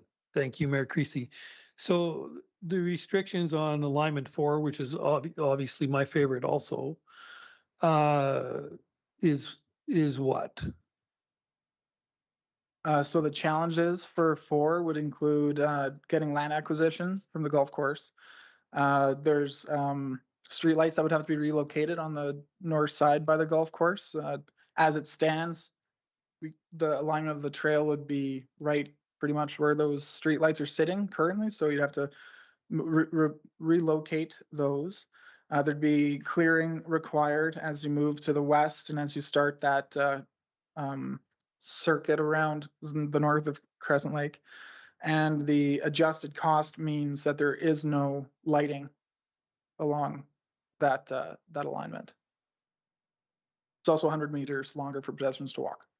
Yeah, I mean that is that would certainly would be the nicer trail system, of course. Now, if you went with figure 1 and then did a crossing at a later date when the land is available, our lost expense would be the area that we have with the Jersey barriers. Is that correct? Like if we could we cross where that trail ends on the south side of the road before it goes back onto the highway? Would that be a possibility? On alignment 1?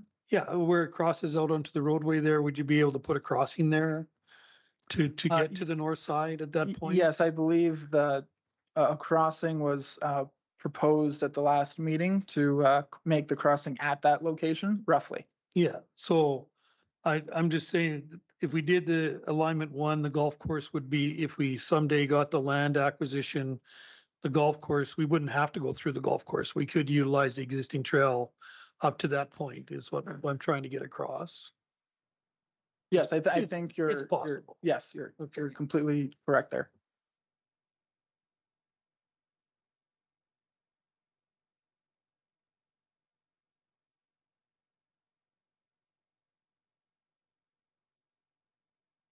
Councillor Ross. Thank you, Mayor Creasy. I would like to make the motion that administration brings back a cost analysis and design of alignment of an off-road solution other than Highway 12. Thank you. Coordinator Bellabonto. Sorry, Mayor Creasy, could I ask Councillor Ross to reword his motion so that all the councillors can hear it? My apologies. I'd like to.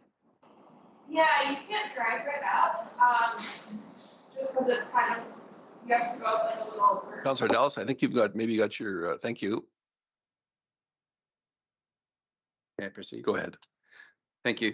I'd like to make the motion that council administration bring back a cost analysis and design of alignment for off-road gravel trail north of Crescent Lake.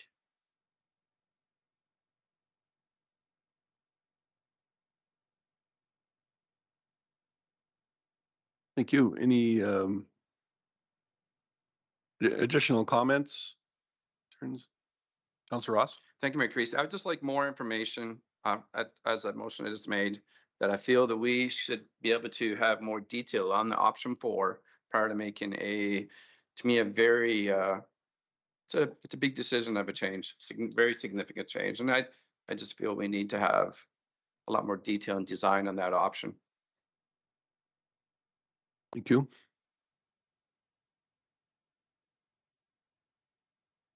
Anything additional?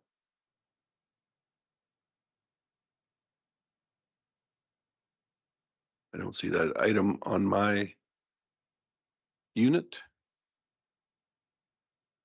So I'm assuming that administration is bringing that forward.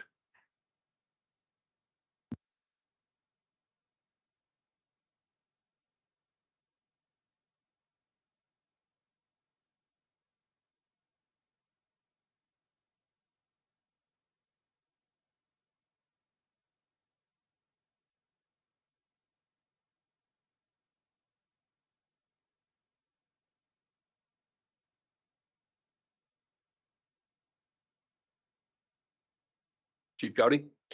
Mayor Creasy, I'm just discussing with my colleagues, and so I do want to just confirm administration to return with a cost analysis and functional design for option 4 for further council deliberation. Yes, please.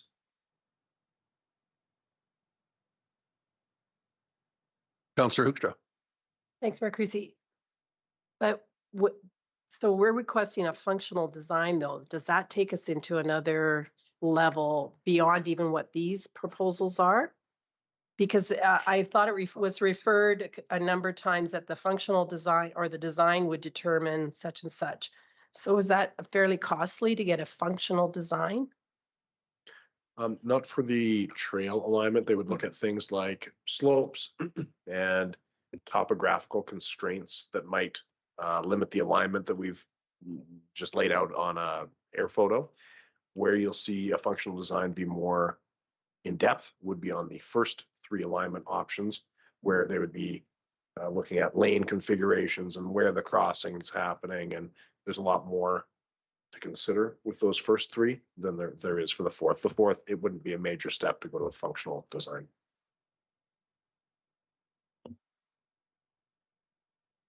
Councillor Gullickson. Thank you, Mayor Creasy. Just a question regarding that, what the information we get back. You have pricing here already on that.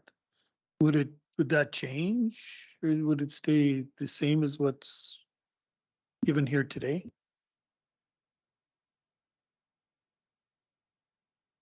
So thanks, Councillor Gullickson. So the pricing we are presenting today from the $1.2 million for that gravel trail option, no asphalt, no lighting. The pricing we presented at the last meeting for the, let's say, the full scale option alignment around Crescent Lake was 1.85 million, which was included asphalt, included lighting. And so with council's direction tonight to look at this alignment further, we will kind of tighten up our estimates. We will have, we will look at things like the retaining wall requirements, land area requirements, be a lot more specific with exactly where that trail is going to go. And so that'll tighten up our numbers. And then we'll be able to have a more up-to-date estimate or a more accurate estimate for the next round. So will the numbers change? almost certainly they will, but they are trending toward more and more accurate as we develop out the design to a greater detail. And would this include the cost of the land? We will include estimates for the cost of land, and then when the council chose to move forward with that, then certainly would need to go to market and determine what the actual cost of land is based on the market conditions. Thank you very much. Thank you, Councillor Dallas. Thank you, Mayor Casey. I certainly agree with we can look at decisions and understand that maybe past decisions made weren't the greatest ones. I remember the comment, well, if we don't want to go with this option, why don't we just go with the full-blown option? And the response was, well, we simply just don't own the land, so don't even consider it. So I appreciate that we're willing to look at things again. I still think that the most affordable and reasonable route is the way to go, but we'll see what happens with our motion. Thank you. And so thank you for that. Just to clarify, the most affordable and reasonable option is the one with all the throwaway costs, or the Crescent Lake one, just for clarity. Well, I haven't seen any throwaway costs yet, so I'm not sure, and I'm not sure there's throwaway costs in the future, so it's purely speculative. That was just identified in the report, that's all, that way.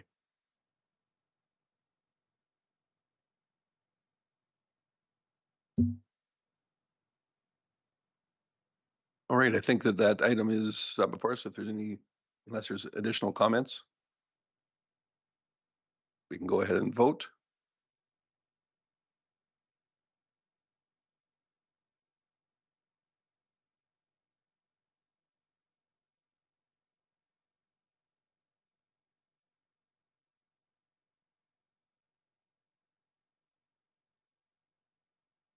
And so the vote is before you, 5 councillors in favor and Councillor Dallas opposed.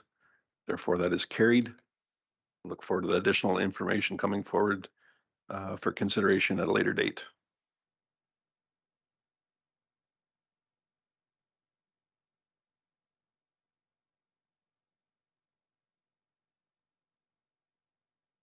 And so item 6.3, the capital projects engagement strategy. Director Lapointe, I think that item is yours. Yes, good evening, Mayor Creasy and Council. This evening, administration is presenting a follow-up public engagement strategy to meet the desired outcomes for improved capital project signage. Communications and marketing team met with senior management to discuss the opportunity further. That discussion led to the idea that identifying priority capital projects after the budgeting process concludes would allow for a more fluid process where items below the previously established threshold of $500,000 can receive consideration. Thought is that some items like playgrounds may warrant additional exposure, while not all projects above $500,000 will necessarily require signage. Additionally, some projects may benefit from other communications channels rather than signage, so the recommendation is to broaden the scope to build a corresponding engagement strategy for the priority projects council identifies. This can be accomplished by including this information as part of council's annual engagement plan, which administration returns to council for approval early each year. This portion of the plan will align with the informed section of the IEP2 spectrum, where residents benefit from receiving information about council decisions. Additionally, administration recommends piloting this process with 2 upcoming projects, those being the Public Works building and the Trinity Crossing accessible playground. These changes will require a boost to the marketing budget to execute properly as we move forward, and administration will ensure to note that increase during the upcoming budget deliberations. With that, I'm open to any questions you may have. Thank you, Director Lapointe.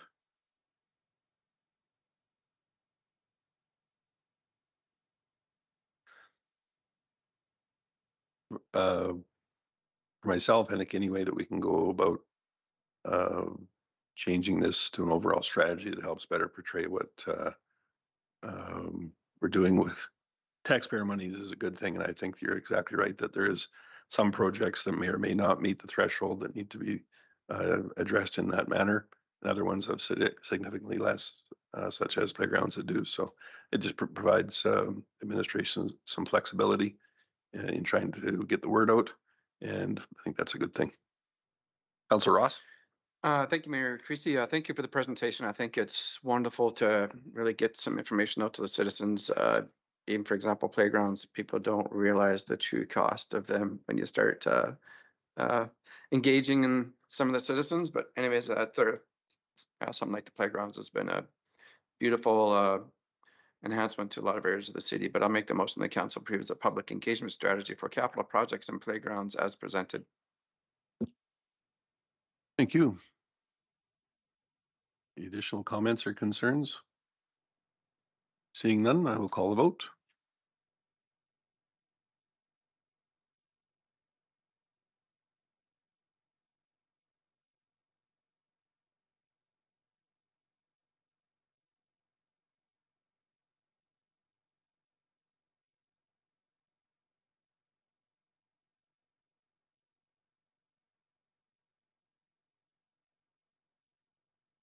And that is unanimous. Thanks, everyone.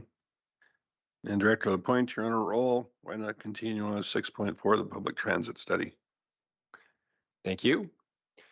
This evening, administration presents a federal grant opportunity to study the viability of expanded transit services in Lacombe and Blackfalds. As you know, Lacombe FCSS operates the Connect service on behalf of the City of Lacombe. The service currently limits its mandate to serving seniors and individuals with health and mobility concerns. Connect utilizes 3 buses, 2 with larger capacity for up to 15 passengers and 1 smaller unit capable of accommodating 2 to 4 riders. The service operates predominantly within Lacombe with some regular medical trips as required. Lacombe FCSS manages the program's administrative requirements by manually recording all booking information. Administration budgeted roughly $100,000 for the Connect service in the 2023 budget. On the other hand, Blackfalds offers the Bolt on-demand service, which utilizes an app-based rideshare software solution. The program has 1 7-passenger bus in its inventory and operates within Blackfalds with dedicated stops in Lacombe County and the city of Red Deer.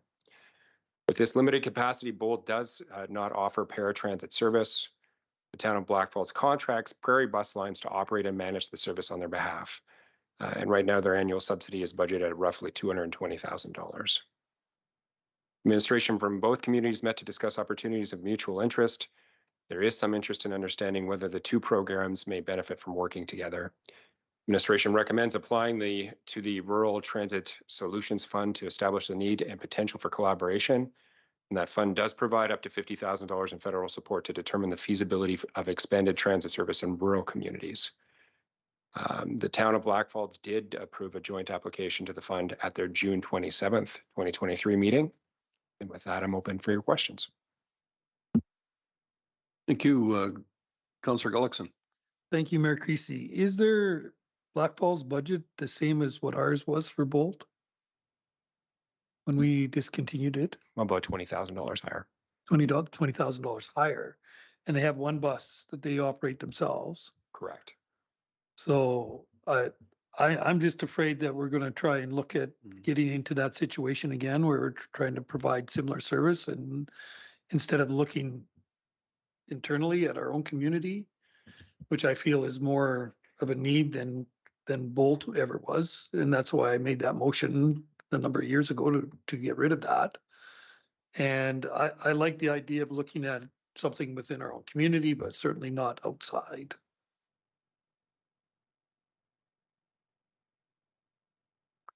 Anyone else? Councillor Hoekstra. Thank you, Mayor Creasy. And thank you for bringing this forward, because I certainly support transportation for everybody. But I too am concerned what the dollars look like in front of me here, because I know there was an emphasis that the rides in Lacombe are done manually, the scheduling and whatnot. But you look at the money we invest in this, we get a fairly high return of service for that, less than $100,000. I would support Councillor Gullickson when it says, yes, let's look at transportation, but not necessarily to tie it with another community. That seems very self-serving, but it concerns me when I look at the numbers. Councillor Dallas? Thank you, Mayor Creasy. So this application and the funds that go with it, are they only accessible when partnering with Blackfolds? And then I guess even if they are, is there financial burden to us to investigate this to see what the study shows? As I understand it, the fund is accessible to individual municipalities. A joint application is not required. And the intention is for this to be a feasibility study to determine the viability of the service, if it does make sense to collaborate.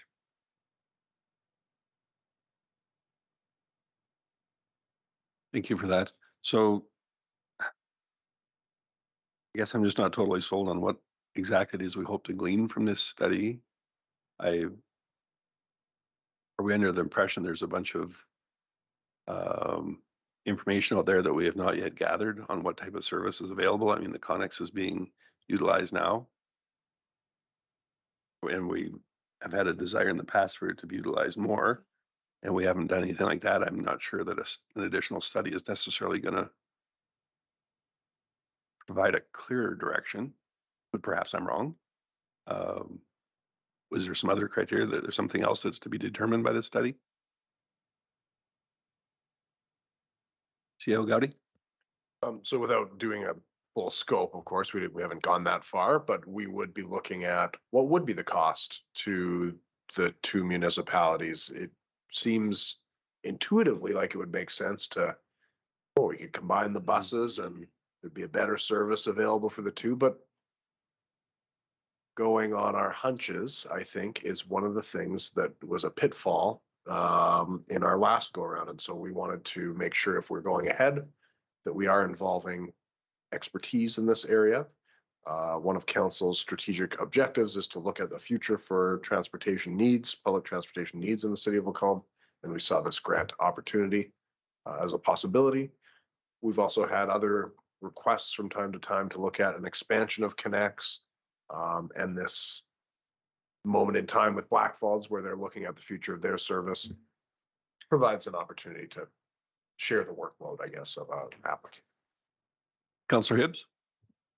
Thank you, Mayor Creasy. I guess I would somewhat echo Councillor Gullickson. I think one of the pitfalls that we ran into before was, were we a regional system or were we a local system? And, you know, I don't really feel like this memo was addressing that or focusing on that. And I think that's a question that we haven't even asked. So how do you focus on that? So would it be looking at both and presenting those as options?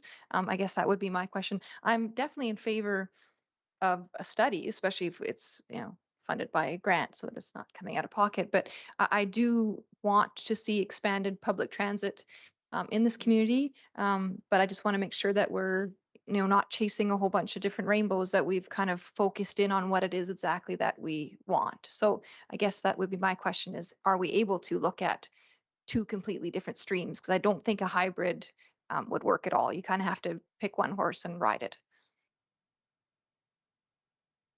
Councillor Ross? Thank you, Mayor Creasy. I think we're all kind of on the same page. We're very cautiously optimistic because of our, we already had a practical study of what happened in the past. But I've always kind of echoed as Councillor Gullickson and is more of a vision of serving our own citizens.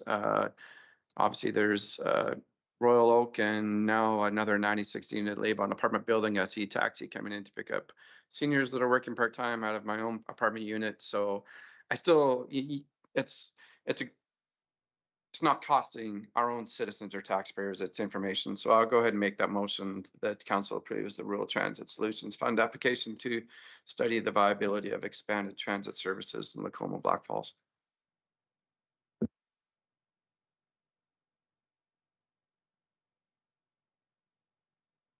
Anyone else? The motion is before you, and just under the wire is Councillor Hoekstra. Well, I was just wondering if you would consider a friendly amendment and take off and Black Falls.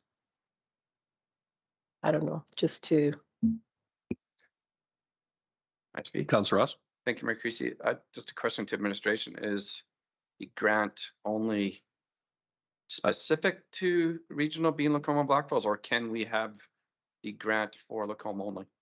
I believe that was addressed already, and no, it is for Sorry. individual communities as well. Oh, pardon me. It is applicable to individual communities as well. Okay, well then, can I make a friendly amendment Your to motion. delete and Black Falls?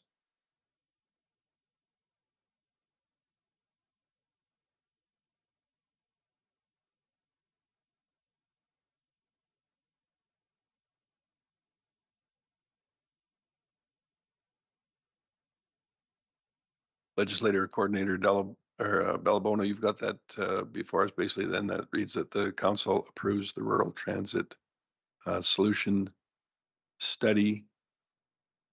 And then Mike quits on the display. Yes, Mayor Creasy, we're just going to delete the end Black Falls at the end of the motion. Just one moment. Yeah, just for argument's sake, let's have you read it in its entirety. The motion on the floor from Councillor Ross is that council approves the Rural Transit Solutions Fund application to study the viability and expanded transit services in Lacombe. Thank you.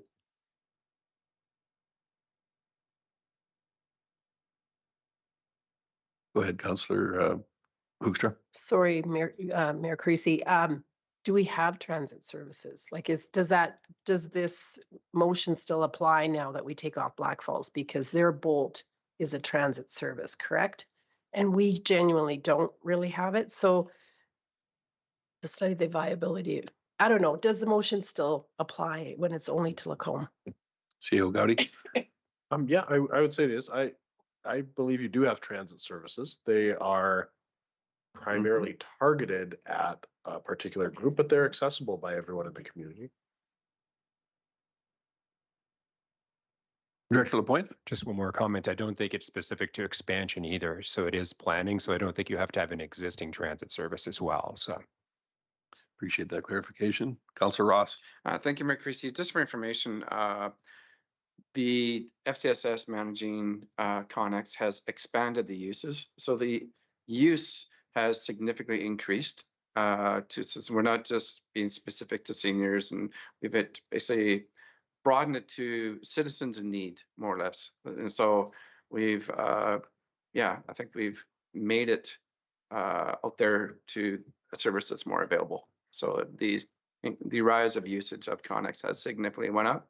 So I know that I think that Black Falls did approach FCSS and Connex in regards to this joint idea, but I think the general passion of council has always been to widen our own usage and serve our citizens. So anyways, that's just a more of information there. Thank you.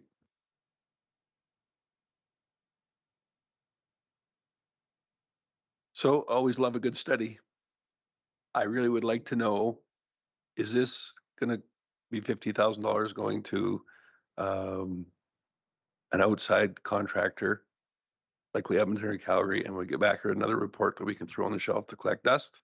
Or is this going to be a genuine collaboration of internal city organizations to pay for the staff to come up with a more usable system?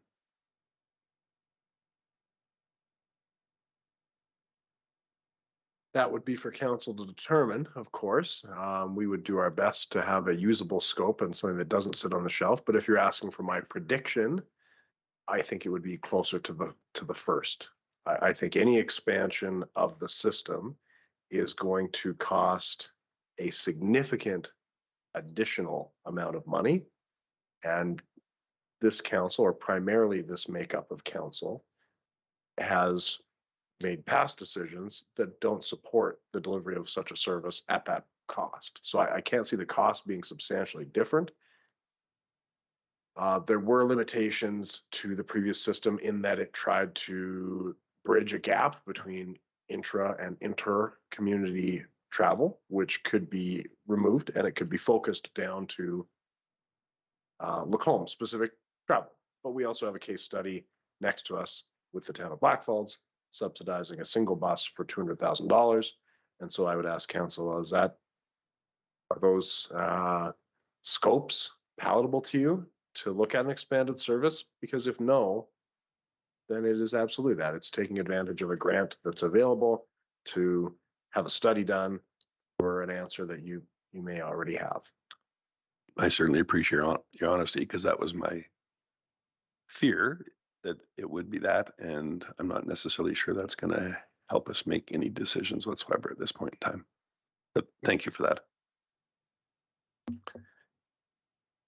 Councillor Gullickson? So administration is saying that this will not look at our local, we can't direct them to our local system here? To look at working with Wolf Creek and to try and get or expand the use of our connects within a reasonable amount? The focus could most definitely be local. Yeah, Yes. absolutely. So it's not going to be what we had before, which Right. to me was like 3 people riding a bus daily. So we're looking at expanding the system to include more people. That right now, you said everybody can ride connects, they can't, unless they've totally expanded it. But I think it's just people with specific needs. So let's look at expanding it and using it to its full ability. And if it comes back too expensive, then it's too expensive. Because we know what too expensive is when it's, $150 a ride. C.O. Gowdy? So I do want to be clear. I'm not saying, oh, we shouldn't go ahead with that, or we won't give it our best effort, or give it our, put our minds to it. But the best case study of what an on-demand transit system looks like in a small central Albertan community, for me, is available next door. They currently have a subsidization rate of $220,000 on, do you recall how many rides per month they are experiencing? I don't, but I would point out that they have 1 bus as opposed to the 3 that we would be using. Sure. But the usage, you mentioned 3 people riding on a bus. I doubt that the town of Blackfalds often has 3 people riding on the bus. I think that would be a daily total. Yes. The number. And so I just want to put that as like, we don't want to lose that, the overall forest, by looking at the trees of what the actual grant application looks like and what's the, exact scope. The reality is it probably will look something like $200,000 a bus to provide an expanded service within the city of Lacombe. Looking at the town of Blackfalds, the uptake, $200,000 a bus is great if it's full all the time, taking kids to school or people to work. That has not come to fruition in the 2 years that the town of Blackfalds has been working with theirs. And so I'm hesitant to say, oh, we'll find a study and an innovative local solution that is drastically different, because I know they have conscientious professional people who want to grow the service as well, and they've been trying, and it remains at a status that if I were to look at previous decisions of council, I would say is likely not a viable solution to have that $220,000 subsidy per bus, because that was not supported during the previous iteration of Bolt. So that's my fear. I only say this because I think that was a valid question by the mayor to say, what's our opinion of this? The fear is that it's an exercise that doesn't go anywhere. Thank you. I think I would just like to remind everybody, while yes, the federal program may bear the brunt of the financial burden of this, these studies themselves come at a cost to our community as well, both in administrative time and effort, and what can be often construed as a negative outlook upon these studies, of which they're not acted upon in any way, shape, or form. And I think we have a genuine concern that this would be another one of those. So let's take that into consideration. Councillor Gullickson. Thank you, Mayor Creasy. Yeah, I agree with you that studies are I actually hate studies, but that's beside the point. But I would hope this one would look at other places besides Black Falls, like Leduc, for example, who's indicated they had a successful and were happy with their transit system within their community. Their regional system failed pathetically, but they said it was their in their own community was working well. So hopefully they would look at more than that. I mean, I don't want to use taxpayer dollars. We have to remember this is taxpayer money. It's my money that's going to this study also. But I think it's time for us to look at it as in our community to take a look and see if it will work, and look at our busing with Wolf Creek, especially, which is their opportunity to maybe get our citizens and our young people to start using public transportation that is not a school bus. And I think that's important for them as they move away from our communities, because we're not everywhere is like Lacombe. And it certainly would help them utilize those systems elsewhere in Alberta and the rest of the world. So I think it's worthwhile looking at this, as long as they can focus on Lacombe with a reasonable expectation of ridership and not being, well, totally out of our price range. Councillor Hibbs. Thank you, Mayor Creasy. Sorry for, or thank you for indulging me. I think that it's somewhat misleading to say that we have a case study right next door, because I'm not asking for a service like Bolt. I want ideally something that's just within the community. And there would be other examples, as Councillor Gullickson said, that we could certainly look at. I mean, you can't have the answer if you don't ask the question. And so this is asking the question. So let's just ask the question and find out. Then we'll have up-to-date information. It'll give an opportunity for residents to weigh in again on this, but it's a reimagined public transit. This isn't bringing back Bolt, right? So I think we just need to sort of throw that idea away, stop talking about Bolt, and talk about what we're going to do going forward. And you can't know that until you ask the question.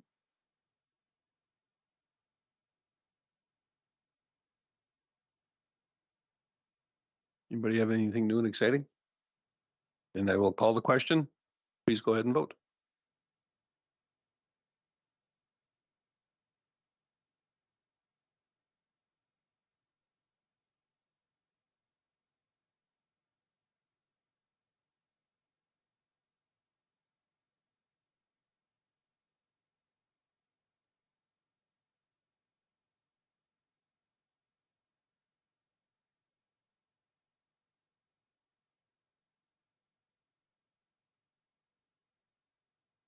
So that is passed by a 5-1 margin. The one naysayer is myself. I look forward to the exciting report. Next item up is 6.6, the water slide project update. Director Lapointe. Thank you. This evening, administration presents a recommended course of action for the water slide project after conducting a short public survey. As you probably recall, administration returned to council with a project update at your April 24th meeting.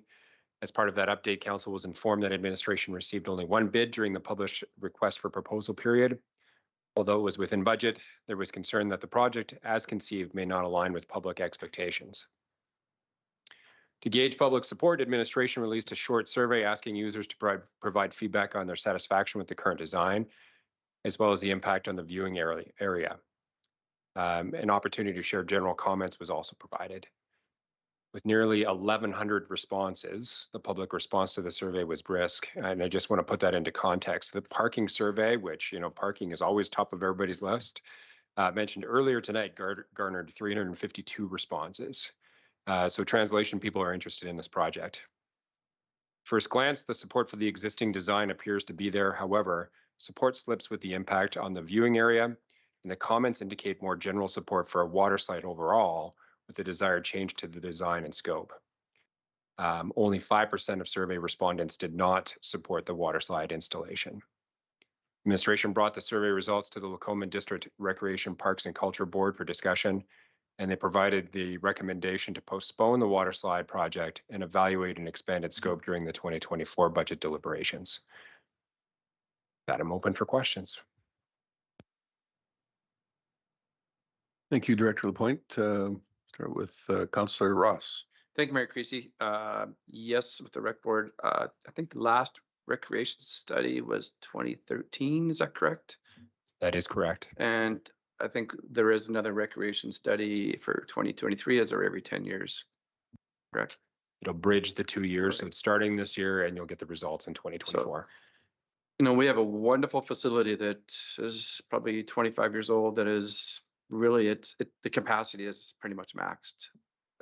Right now, it's wonderful that the swim lessons, the public swim and everything it's a full use. And so yeah, with that, it was being on the rec and culture board is we would like to hopefully see that further information of the study of what the impact on the swimming pool to, you know, further long-term look at the facility and, you know, the investment of this versus an already maxed facility and how it would possibly further extend. I know from the last term, there was significant investment in the pool of where we step forward with that to benefit that. So I would make that motion that council postpones the water slide project and evaluates and expand the project scope during the 2024 budget deliberations. Because from the gallery, I will not be going to Tim Hortons. Thank you for that. Yeah, I too had a surprising amount of public input on this. And I think there seems to be a bit of a discrepancy between those that view the pool as a water park or as a pool that it was designed for. And I think it was definitely, we failed to convey the overall advantages weighed against the disadvantages of losing the viewing area and compromising some of the area for the many parents and grandparents to go to watch the little ones during swimming lessons and meets and that kind of thing. So I guess I just struggle with the kind of massive investment that we're considering here with a troublesome, what is generally a troublesome outcome with renovations of that size and accomplishing something that is really positive for the community. I think people have an idea in their head when they think of a water park, and it's far different than a pool with a slide. So I'm happy to see this delayed a while, but I think we need to really evaluate what it is we're trying to accomplish with the addition of some extra amenities and what it's going to take away is it in fact going to be a net overall gain or just a big expenditure and not necessarily produce a better product, especially given that we've already got a facility that was suggested is already maxed out. Exactly who else are we trying to attract here? So certainly look forward to it coming back at a later date, but I think it's appropriate to have a little more input and see where it goes from there. Anyone else?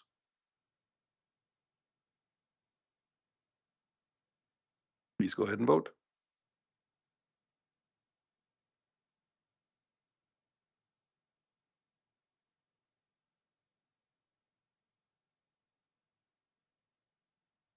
That is unanimous.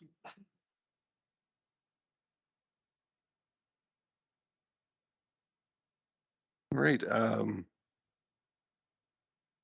Just go through the next meetings so that everybody is aware of what's going on in the not too distant future. We do have a committee of the whole meeting coming up on August the 14th, 5:30 p.m. here in Chambers.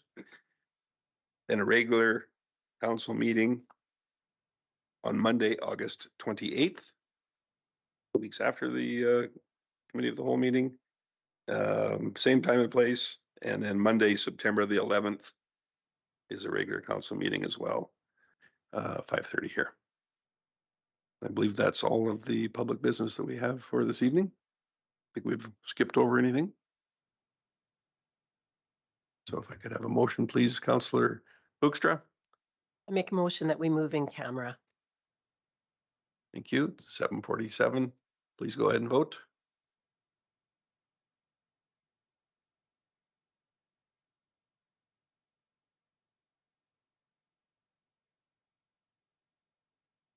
Very good. As I said, it is 7:47, so let's take a short recess. It is, let's make it reconvene at 8 p.m.